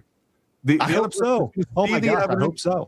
All of the evidence is going to be seen by the defense attorneys. Now, one thing I also hope they call in Joe Kent to testify and say that not all the leads were pursued. I hope that they do. They won't, because he's not even relevant to this. And here's why he's not relevant to this. Just because I got somebody that's over here doing this job, because he has some sort of intelligence that piques his interest, he has something that comes in, and he hands it off to the people that are actually doing the investigation. Like, what was Joe Kent's job? What was Joe Kent's job as far as his role in the? His job was to oversee the National Counterterrorism Center. That's what his job was. And what is the job of the national? What is the job of the NCTC? What is the job of the NCTC? It's not to investigate. It's to gather and analyze the intelligence and to give the investigative authorities direction on where they're supposed to go. That is exactly the definition of what they are supposed to be doing. Well, yes, he can give them direction if he wants. That's not true. His job is to analyze. Look up the definition. Disseminate the information to the people actually doing the investigation, and then they determine whether or not they want to use this, incorporate it, whatever else. If they decide not to, that's none of Joe's business. Sure. Like, Joe is so worried about doing everybody else's job. It is Joe's business. It is Joe's business. If he thinks the leads are worth pursuing and Kash Patel says they're not, it's a fundamental disagreement. It's a fundamental disagreement. And what I don't appreciate is people on your side being like, oh, well, Joe Kent had stupid information. Joe Kent's like, I didn't have stupid information. I thought we had relevant information to the case that should have been pursued. Do you know what Joe Kent also thinks? Joe Kent had access to the investigation, and that pissed Kash Patel off. So he did have some investigative authority with regard to the Charlie Kirk assassination. He did not have investigative authority. They gave him access to the investigation, Gary. Okay, if I give you access to it, if I give you my folder and I said, hey, look, check out this, does that mean that I give you the ability to go investigate? It gives you ability to see what is being investigated. So it gives you ability to see what's being investigated. If a homicide detective comes in today and says, Gary, take a look at this. I'm giving you access to this. I'm like, oh, you know what? I see a lead here. I want to go pursue. And I was like, or I say, Mr. Investigator, you should go pursue. Yeah. Well, Gary, this isn't your job. Yeah, but you know what? You need to go pursue that because I think you need to go pursue that. Yeah. If you don't pursue that, I'm going to quit. I'm going to quit my job, which is counterterrorism. My job is counterterrorism, making sure that this homeland stays safe. But I'm worried about this investigation over here. I'm worried about the Butler investigation over here. I'm worried about the white bomb investigation over here. Like, that's not your job. You know that's not why Joe Kent resigned, though. He resigned over the war in Iran. Worried about somebody else's job. He resigned over the war in Iran. Joe Kent believes that he should be running foreign policy. That's what, it's crazy to me. Coming from the military, coming from a fellow Green Beret, when you're so worried about that, you think that you know better than the President of the United States, because he has literally over 10,000 people that are in that decision-making process. You got everybody from the CIA, the DIA, the NSA, the FBI feeding President Trump intel. It's other intel outside of what Joe Kent may even have a purview to or information on. Then you have the entire DOD. You got 5,000 staff officers going through all the intelligence, all the information. Then you have military advisors. You have the chief of staff. And there's 10,000 people that are actually in the decision-making process. And there's this one guy outside the decision-making process is like, you know what? My opinion is better than theirs. I should determine whether or not we should actually go attack Iran. And then on top of that, you think that Joe Kent is the only person in government that shares his opinions on the war in Iran? Hold on, he can share his opinion, but you think that he's the only person that you think he's the only person that has that opinion, though? it doesn't, you know what? All the other people are being professionals, and they're like, you know what? That isn't my job. My job is to keep the homeland safe. And by the way, there's been 4 terrorist attacks under my watch that I'm clearly failing at this. And maybe I wasn't. I mean, so when he really started cooking, I know I went for a while on that one. There's a lot to dissect in that. But for as perfect as that, go ahead. You got something you want to say? Let me just be clear. In no way have I ever argued that Joe Kent was good at his job. All right. Right. Just wanted to be clear on that. Right. And all of this, so everything that Gary said was a perfect laydown. It's a guy outside of the decision cycle who made a recommendation or is concerned about how something outside of his purview is being pursued. And that's what he's going on the road talking about. He's also talking about Iran and all of that. So fine. All of that, I think, even after hearing all that, I still think that it doesn't matter when it comes to the Tyler Robinson case. Maybe that case will be made. Maybe that I could be completely off on this, but I approach it as any doubt is going to favor the defendant, and the defendant being Tyler Robinson. So if there is any doubt, any communique, Joe Kent could provide an email where he requested something else or requested to do something else. And any of that, can it be used? Could it potentially be used by the defense in order to not necessarily get the case thrown out? Because I think a lot of people say the case could completely be thrown out. I don't necessarily think that'll be the case, but can it be used to cast enough doubt to remove the death penalty, life without parole, any of those maximum penalties? And that's my concern, because we want to deliver maximum justice. And if the court case comes to, all the additional evidence that we've been talking about, it gets presented, they make the case and they say, but was he coerced? Because that's another piece of this. Could they say that Joe Kent's belief was that other foreign entities were involved that coerced him to do that? Could that potentially be a modifier?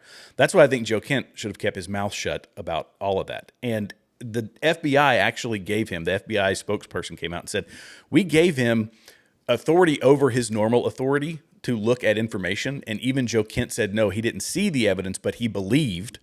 This is what he said on, I think it was on Sean Ryan's podcast, that when pressed on it, he said, so wait, you think that this is, I forget the question that Sean Ryan asked him.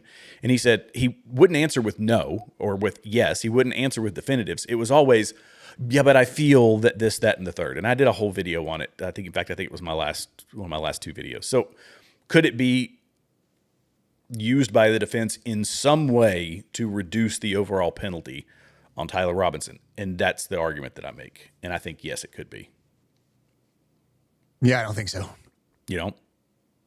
No, I don't think so. I think that would be silly. I think it would be incredibly silly if the defense tries to use anything that Joe Kent has done, because it's going to be cross-examined by the prosecution. Let's say that they want to introduce an email or something into evidence. Well, the prosecution could call Joe Kent in as a witness. And the first question I would ask Joe Kent is, what did you say on this podcast about thinking that Tyler Robinson did the crime? I just don't, I can't imagine the defense would want to open that door. But is it good that it doesn't? It's all about the case, or who makes the best argument, the defense or the prosecution, and then how does that impact the jury? So that's the sure. But the best offensive maneuver the defense would have is Joe Kent saying, "I don't think so," to where the cross-examine the prosecution, they can get Joe Kent to basically admit that he believes Tyler Robinson is the one who did it. Do you see the difference? I don't think so versus I believe this, or it would appear so. Or at worst case, I don't think so here, and yes, I think so here. I don't know how that creates any doubt or I don't know how, it's like a stalemate. Yeah, I just think about the influence on the jury. Especially if they can refute.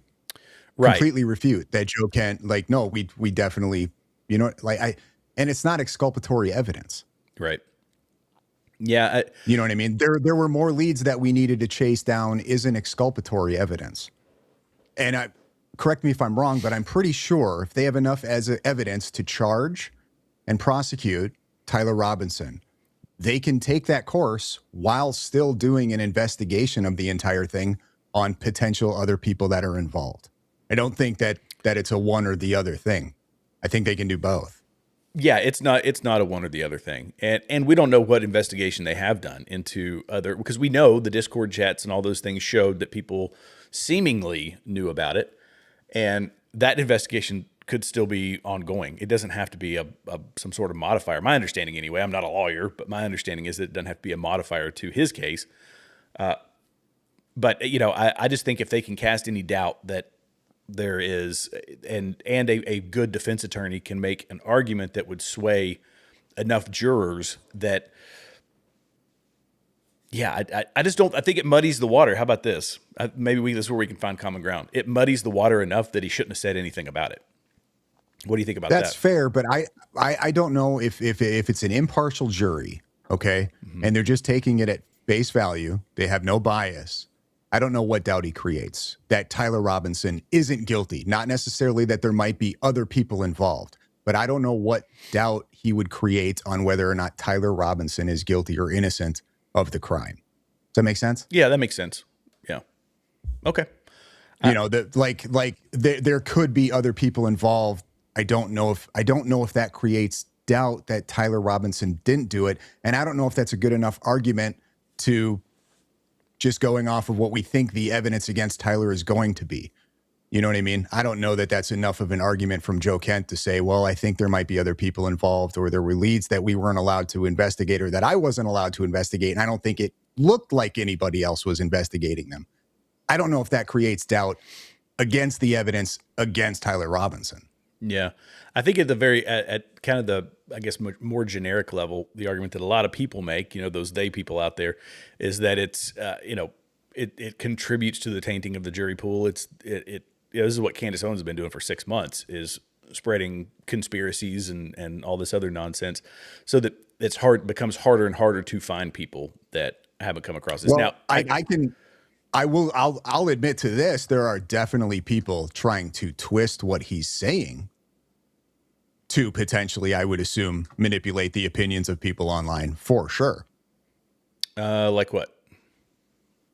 I've seen plenty of people say that Joe Kent admits that there weren't leads, or that there was a foreign nexus, or that he has evidence that there were other people involved, that there's evidence that people had foreknowledge. I've seen all kinds of people taking his words and misrepresenting them in that way. Right. Because Joe Kent has never said those things. That there is a foreign nexus. Right. He said potential foreign nexus. He even clarified specifically, I am not saying that there is one. But they don't include that. They twist that. Right. Yeah. And that was in the Tucker Carlson interview. The first one he did. Said that he believes that there were leads that could point to a potential foreign nexus, and I'm not saying that there is one. That's isn't that interesting? That's not my argument. Is that's not going to manipulate people like us into thinking that there's a foreign nexus, right? So who's that for? There are a lot of people that it will, that because that's kind of what Tucker does. It's kind of what Candace does, is saying thing, and even with a caveat. I'm not saying that there is, but there's the potential for. People with their own self-fulfilling prophecies in their mind, they go to, well, this is just another piece of that puzzle. Of course there is. And that's kind of what the online space is doing. You know what I mean? So and I feel like they do that knowingly. They knowingly say, it's like Tucker. He's kind of moved to the, what I believe is honestly kind of straight up anti-Semitism, but he's got this beef with Israel, in which you can have a beef with Israel. There's zero problem with somebody having a beef with it. But he's taking a very specific route, and he will say that, I'm not. Well, let me do it in the negative with Qatar, right? He'll say, "Oh, I'm not a fan of Sharia law. I'm a Christian. I'm not for Islam," and yet he'll go on a rant, and every preceding thing or following thing is in support of what he says he doesn't actually support, and he's making a sales pitch for it. It goes that way with mentioning something like.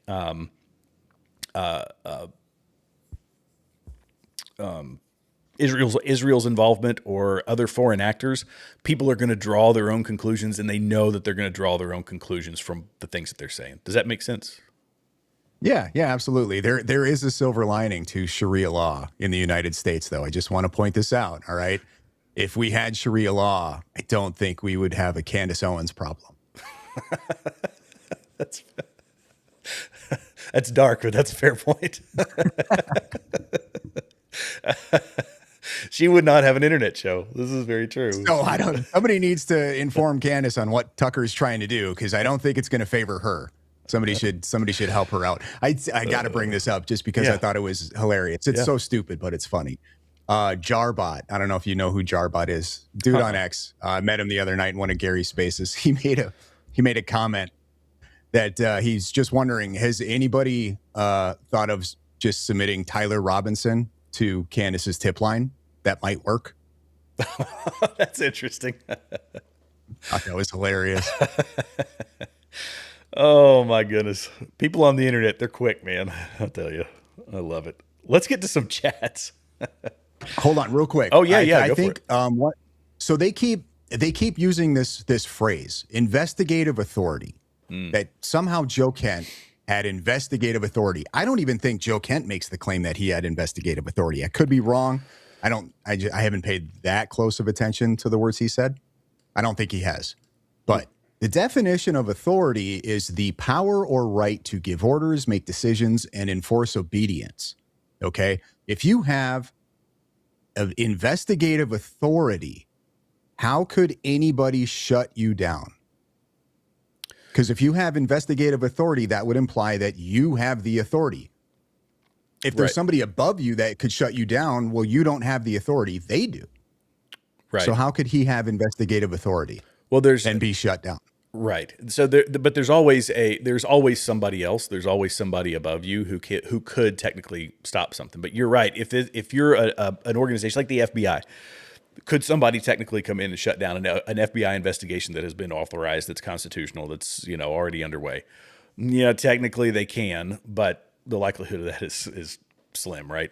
So there's people above. DOJ is going to be above them. The attorney general is going to be, the president, the vice president, whoever. You can go all the way up through the executive, who's the law enforcement wing. So if it's just a contained in the counterterrorism center, if they were able to, which they're not, but if they were able to investigate, and he's the ultimate authority, it'd be him that's shutting it down, not somebody else. But the point still remains, he doesn't have, he's processing data. And just like Gary was laying out in the video, he processes the data and gives it to them, and they determine what warrants or doesn't warrant actual investigation. He can make recommendations and say, this is an interesting link, that's an interesting link, but he also doesn't have all the data. The FBI does, because it's not just the counterterrorism center is not the only person who's passing data. You've got all the other agencies with under DNI that we've got domestic, you've got foreign, you've got all these assets, the thousands and thousands of people who are processing data, and they push it to him. He's saying, based off admittedly, that he had no proof that there was a link, but he wanted to pursue the link. Well, you can want in one hand and, crap in the other and see which one fills up first, right? They see it and say, based on all the data, there's no reason to do any additional investigation. And he got poo-poo faced about it. So at least that's the way I understand it. Yeah, I don't know how much of a point I had, other than they just keep using this investigative authority tagline. Yeah. I mean, maybe they used that to imply that he had some type of investigative powers. But even then. Yeah. Let me see if I can find the FBI statement, because they did say that they went above and beyond and gave him additional authority over its authorized authority to see additional info, additional data. But let me see if I can find that. Well, even with the term authority, like that would almost imply that he was in charge of the investigation, which he absolutely was not. Ever at any point was the NCTC in charge of the investigation into Charlie Kirk. Yeah. It was the FBI, and then they turned it over to Utah state authorities. Yeah. Yeah, I only know, if you the way we would do investigations, of course, I was lower level. I was never, I was operational level military and below. So I was at the, brigade, battalion and below. We would have, if there's an investigation, this is just a kind of, although it's somewhat different, but you can delegate authority, but you can't delegate responsibility. So when an investigating officer, like if it was an IG or something like that, that's probably a bad example, but if there's an investigative, whoever's heading that investigation, you can delegate certain authorities to them to do things, but the ultimate responsibility and the final say goes with someone else, if that makes sense. And so with him, they could say, well, here, we'll let you look at maybe a little more expanded amount of information. This is, again, purely my assumption, guys, don't take this as gospel, but maybe they gave him a little bit more expanded authority to see things, which they didn't have to do, just to ease his own mind. And even after that, and since coming out, he's saying, I still didn't have any evidence of anything, but I felt like it should have been investigated more. And in that case, I'm not putting words in his mouth. That's what he said. Well, again, I don't care what you feel. What can you prove? Just like everything else. What can you prove? Give me evidence that we need to go down another rabbit hole, because we don't see linkages when we look at the big picture. We being the FBI or whoever. You know what I mean? Did you see the report from the New York Post that came out on the 19th from granted, it's an unnamed source, right? But there was an unnamed source saying that early on, Joe Kent was pushing the idea behind the scenes that somehow Iran was involved in the assassination of Charlie Kirk. I did not see that. Yeah. New York Post, March 19th. Did they say that it was credible? It's an unnamed source. I went over that. That in of itself says, unnamed sources. Well, it was an unnamed source, right, that leaked the whole Kash Patel blocked Joe Kent. Yeah. And we come to find out that was true. I have my own suspicions on who I think might have leaked that, but yeah, I think Joe Kent leaked that. Just a thought. I don't have any evidence of it. You don't want a reputation as a leaker, I'll tell you. Yeah, I don't. I'm just a little peon in the whole cog of this thing. Like, go ahead and leak it all. I want to know everything. Good or bad. Just spill all the beans. Good or bad. My goodness. Let's do a hard reset. Yeah. Sometimes I'll see if I can find it and send it over to you. Yeah, that'd be great. I try not to be a doomer or anything, but my goodness, leak everything, but vote Republican. Get your ass out and vote Republican, but just like temper your hopes. Like, we got to bring that down a notch. It's politics we're talking about here, guys. The expectations are incredibly too high. Yeah, I want to get back to talking about. I mean, and I do on this show. I've tried to stay. I don't want to get too deep into just talking like Candace Owens and all that stuff. But the thing that keeps rearing its ugly head is that I just hate seeing people. I hate when people are lied to. I can't stand it. So you just preface it. You know what I mean? You just have to preface it. Like, guys, listen, this is like 50-50 serious, not serious. All right? Just relax. We're having a little bit of fun, and then go on with your thing. You just got to do it differently than Ken. Don't try to push it off as something. You have some secret information. I sent it to you in your DMs, the article. Okay. Over on X? Yep. Perfect. Let me try to get what paragraph it's in, because it's a little ways down in the article.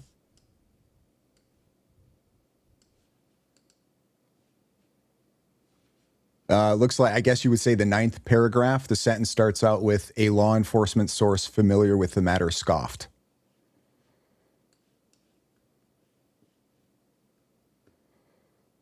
Let's see.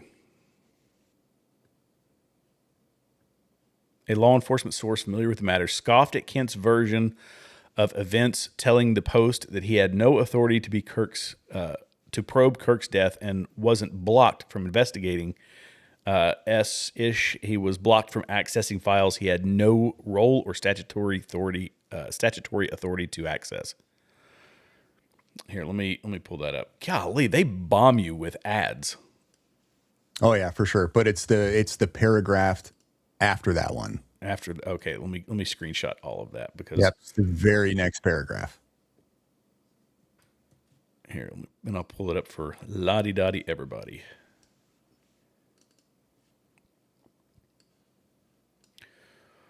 We're doing it live. We're doing it live.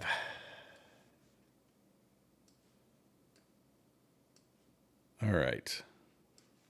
Here we go. So a law enforcement source familiar with the matter scoffed at Kent's version of events, telling the Post that he had no authority to probe Kirk's death and, quote, wasn't blocked from investigating.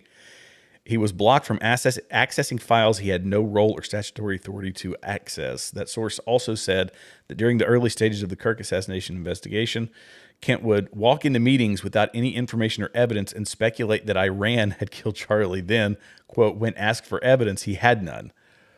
The feds have unearthed reams of text messages between Robinson and his transgender lover, blah, blah, blah. Roberts twigs he had enough of his hatred, referring to Kurt's criticism of the transgender rights movement.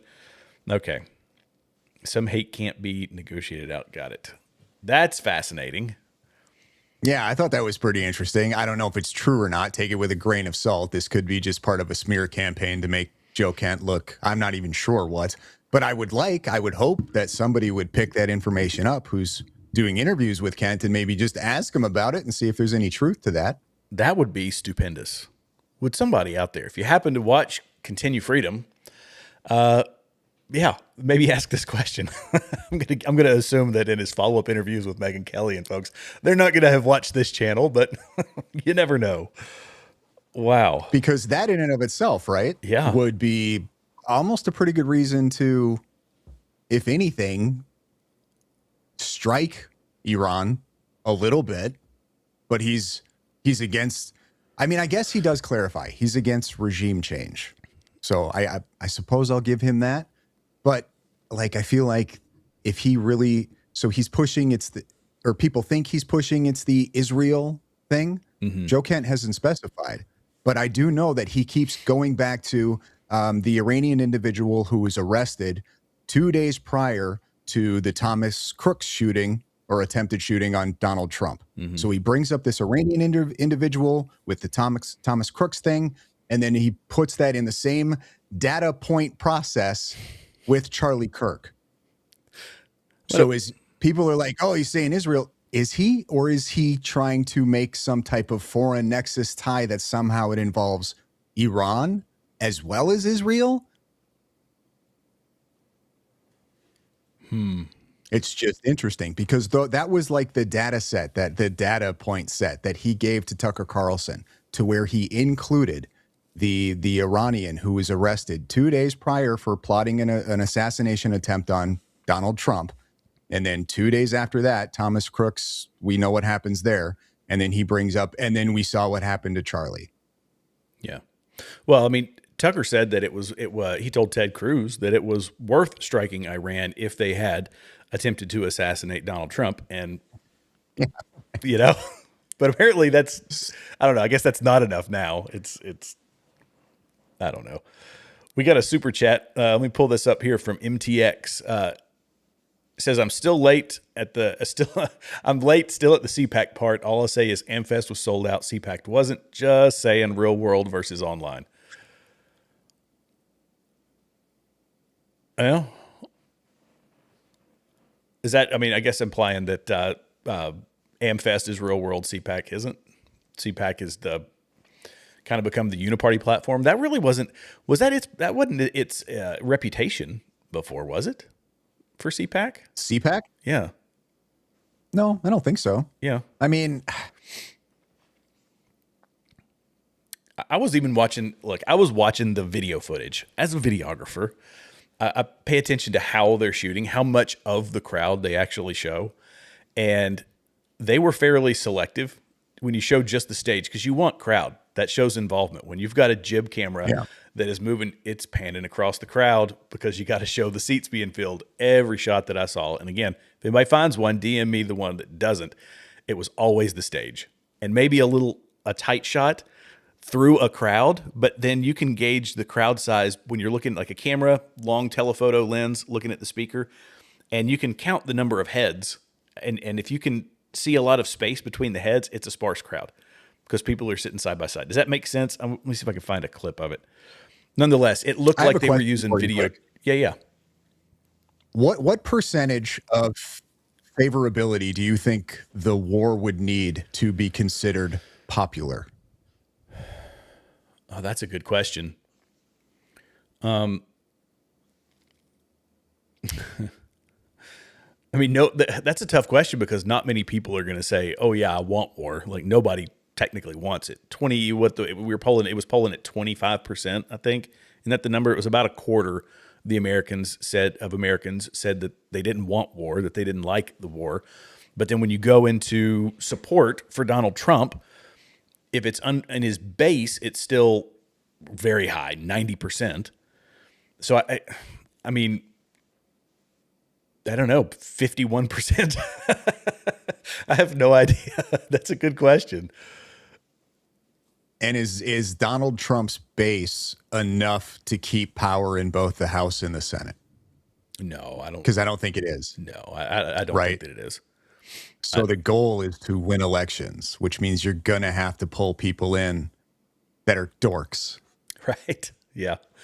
Yeah. No, you're right. And those people who are, I guess, still fence sitters, kind of like we were talking about at the start of the show. I don't know how I can't put myself in that. Let me put it this way. I think you can be a fence sitter, but you have to be very uninformed. You haven't looked deep at politics. If you're able to flip back and forth between the two parties, and I don't mean that as a dig against people, but because that's different from people who say, I used to be a liberal and now I'm a conservative because I realized how crazy the left had gotten. That's a completely different thing. But when you say, you know what, I'll wait and see how, at that point, I feel like it's people that are voting on personality. They're not really voting on policy because the policies are completely different now. Like there's no similarities left to right. Do you think there's very many people of that category, I guess? I don't think so, but and this is where I get confused, Bronson. I'll be perfectly honest with you. They always tout independence. They say, "Oh, I'm independent." People say, "I'm independent. I'm independent." It's like, okay, I don't even know what that means right now. That they tout it as the people that help win elections.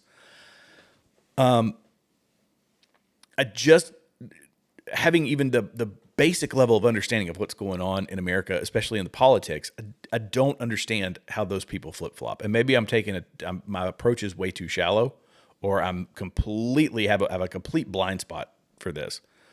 But it seems to be enough to sway elections because there is a block that's doing that. And it's presumably a few million people. I mean, 10, 15, I don't know what the number is. Am I talking past myself? Rid of their voting rights? Because those people suck. I said, how do we get rid of their voting rights? Because those people suck. Well, there's a lot of people talking about how should a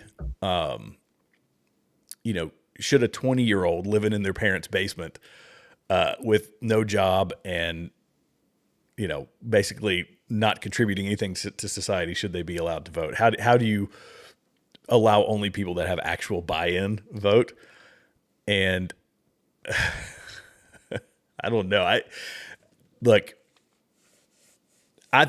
still think that the online space, this is how we're going to sway people, is make as much noise as we possibly can. Let people know that I get it. You don't like politics. Politics is not your thing, but just understand how divided it is out here right now.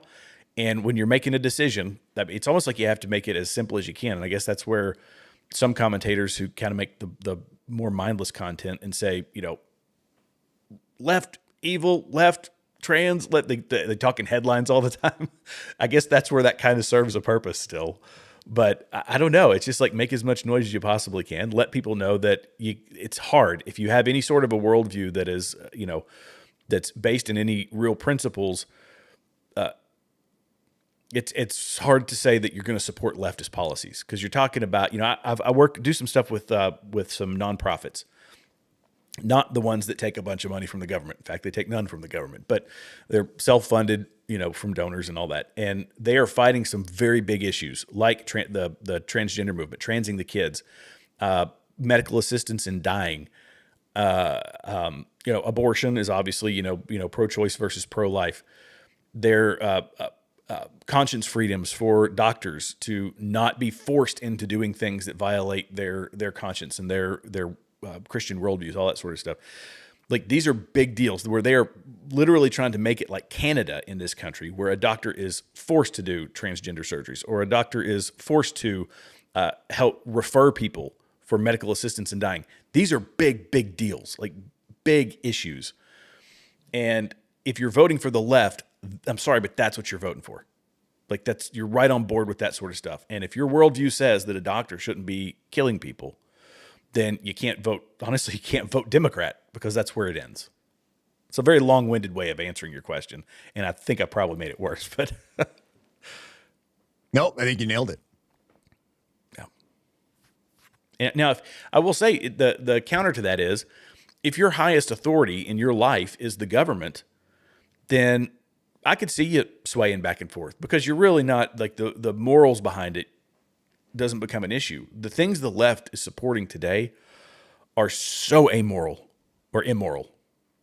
And I mean, but if the government's your highest authority and none of that stuff matters, and you're just like, yeah, whatever, then yeah, I could see people swaying back and forth. I just don't think there's that many of those folks.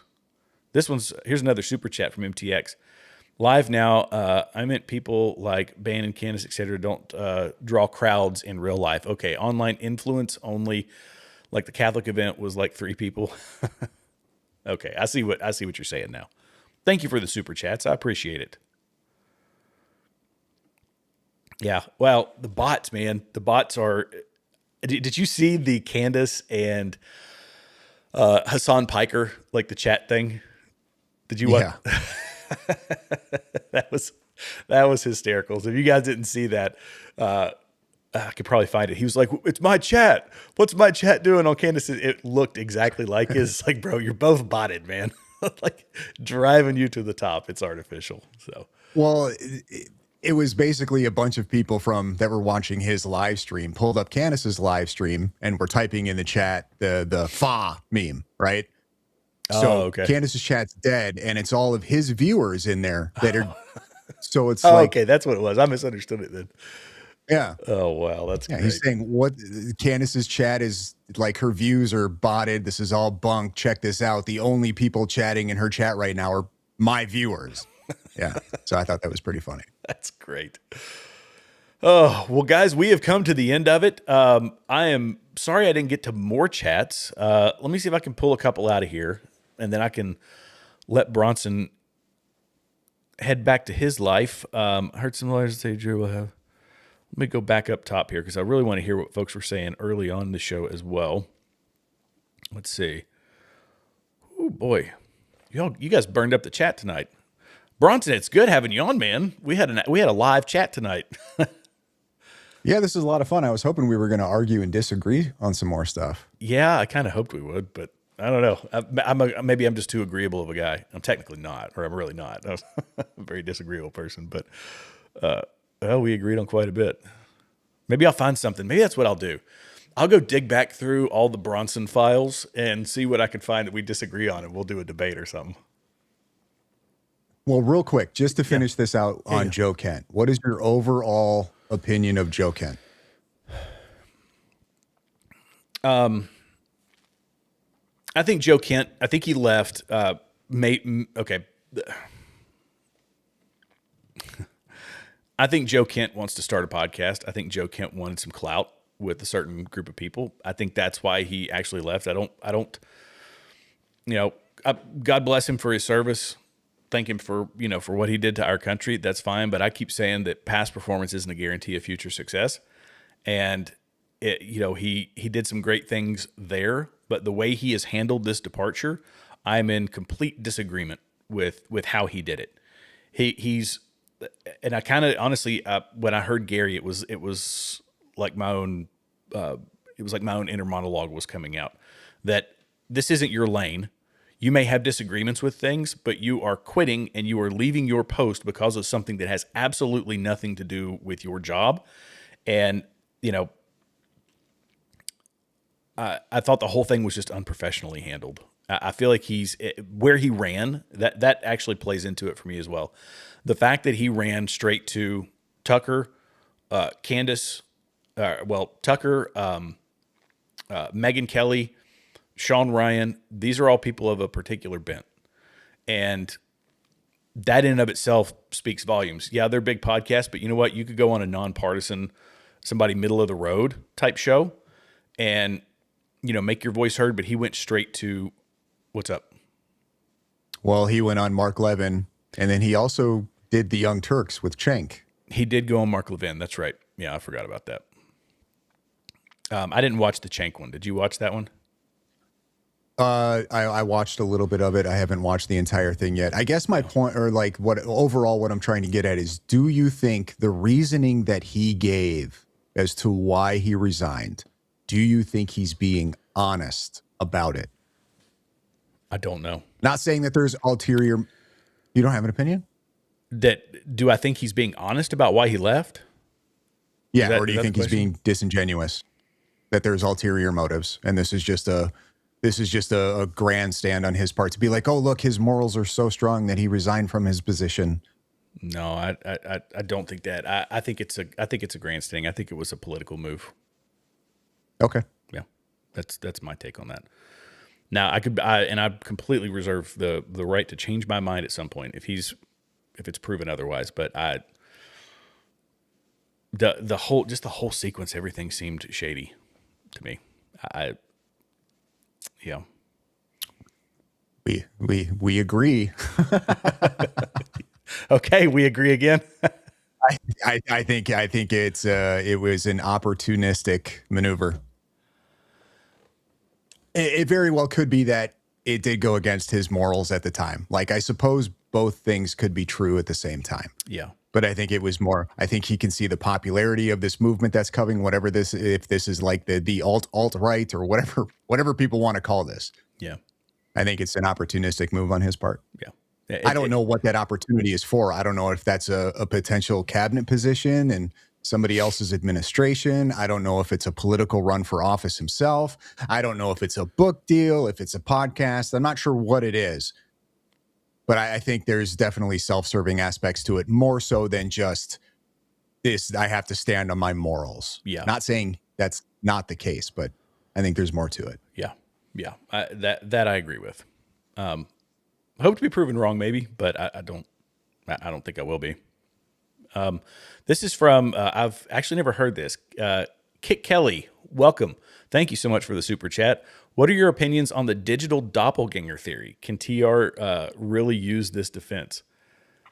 Digital doppelganger theory? I've never heard of that theory.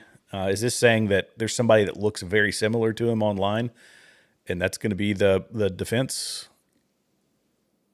I can't imagine how that would be the case. This is the point that I don't think I actually played in the video in Gary's deep dive, but it was that, we got a screenshot of the guy, and that's the one that the feds released to us. Here's the screenshot, or that Utah police released. Here's a screenshot of the guy. That's a screenshot from a video. There's going to be a full video played in the courtroom.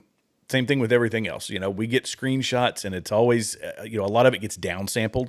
I don't know if you've ever, like people say, oh, there's 4K cameras that were on the campus. Okay. Well, if you know anything about video, 4K video frame is only so many, the camera that I'm using, it's a video centric camera. It's only 12 megapixels. Maybe theirs are higher.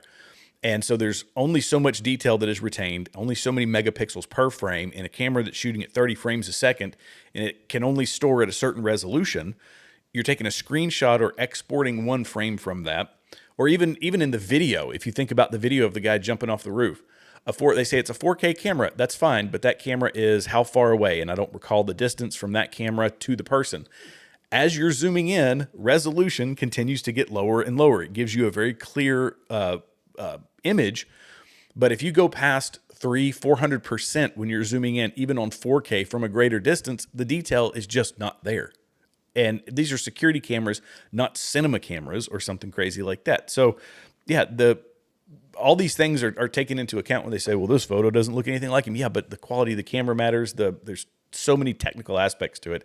And at the end of the day, they had boatloads of cameras all around that facility. The whole video is going to be played. We got the screenshot. The defense, the prosecution the jury, everybody's going to see the full video. And I don't know, I don't guess I answered the question, but I just haven't heard the digital doppelganger theory before. Have you? I haven't either, and I can't imagine that they would be able to use that in his defense in any way, shape, or form. I feel like that would now try to think of how I could say this. So, hey, jury, it turns out that it could be a possibility that it's not Tyler Robinson. It's just somebody who looks exactly like Tyler Robinson that his parents identified, and so that he confessed. Yeah, right. I can't imagine that they would. That seems a little too kooky. But at the same time, the point you were making about all of the cameras that are at that facility at UVU, I'm pretty sure they're probably going to have much clearer image of him. Not saying 100% they will, but I have to imagine that they probably will. And I think there's a reason that they didn't release more clearer stuff of him to the public. I think they wanted to see with the absolute minimal amount of information that they put out, if they can get some type of identification from him, if somebody can identify him. And it makes total sense that his parents did. I heard that argument so many times. There's no way a parent would be able to identify their son just based off of these images. You're not a parent, are you? Right. Yeah. You know what I mean? You can walk into, I know, like my wife, we can walk into a gymnasium and she can spot our little 3 foot tall, whatever, 11-year-old out of all the people there, all the other girls there that look all exactly the same. And she can pinpoint her out while I'm going, I have no idea how you're. So it doesn't surprise me at all that the mom was able to identify her child up based off of those images. Yeah. Wow. That's a great point. Okay. Well, guys, we have come to the end of the chats of the show. I appreciate all the super chats. Guys, down in the Bronson, I hope I got everything right, but Rage Bronson, let me just say it that way. Here you have the last word. Tell everybody where to find you. You can find me on YouTube at Rage Bronson. I'm also on X at Rage Bronson YT. I do Instagram, and I'm on Instagram and TikTok, but I don't do anything with those. So it's mainly YouTube and X. That's about it. I have Instagram as well. I've posted so little on it. I don't know. It's too much social media. Too much social media. Well, it's just not as fun. Yeah, is all. So it's not. X serves a purpose because there's a lot of back and forth. YouTube is great. We're on Rumble as well on this one. So do you have a Rumble channel? I do, but I don't do anything on it yet. Oh, okay. All right. Like nothing. There's nothing over there. And I've tried TikTok. I've gotten so many videos where they're just like, no, you can't post this. So I'm like, you know what? I don't think this app is for me. Well, it's like, I'm not fighting it. Like, just fine. Have your censorship complex over there, TikTok. I'll be over here with the real people. All right, Rage, I appreciate it, man. Guys, be sure to go subscribe to all of his social channels. And if you're new here, if this is the first time on this channel, feel free to hit all those free buttons below. It really helps out the channel, helps out the algorithm. Thanks to everybody that was in the super chat. Thanks to the mods tonight for being just absolutely Johnny on the spot. It's appreciated. We've got a great channel here, a great community, and I definitely want to bring Bronson back on again. He does really great stuff, and you'll enjoy his live streams if you enjoy mine as well. So God bless you guys. Have a fantastic night, and I will see you in the next video.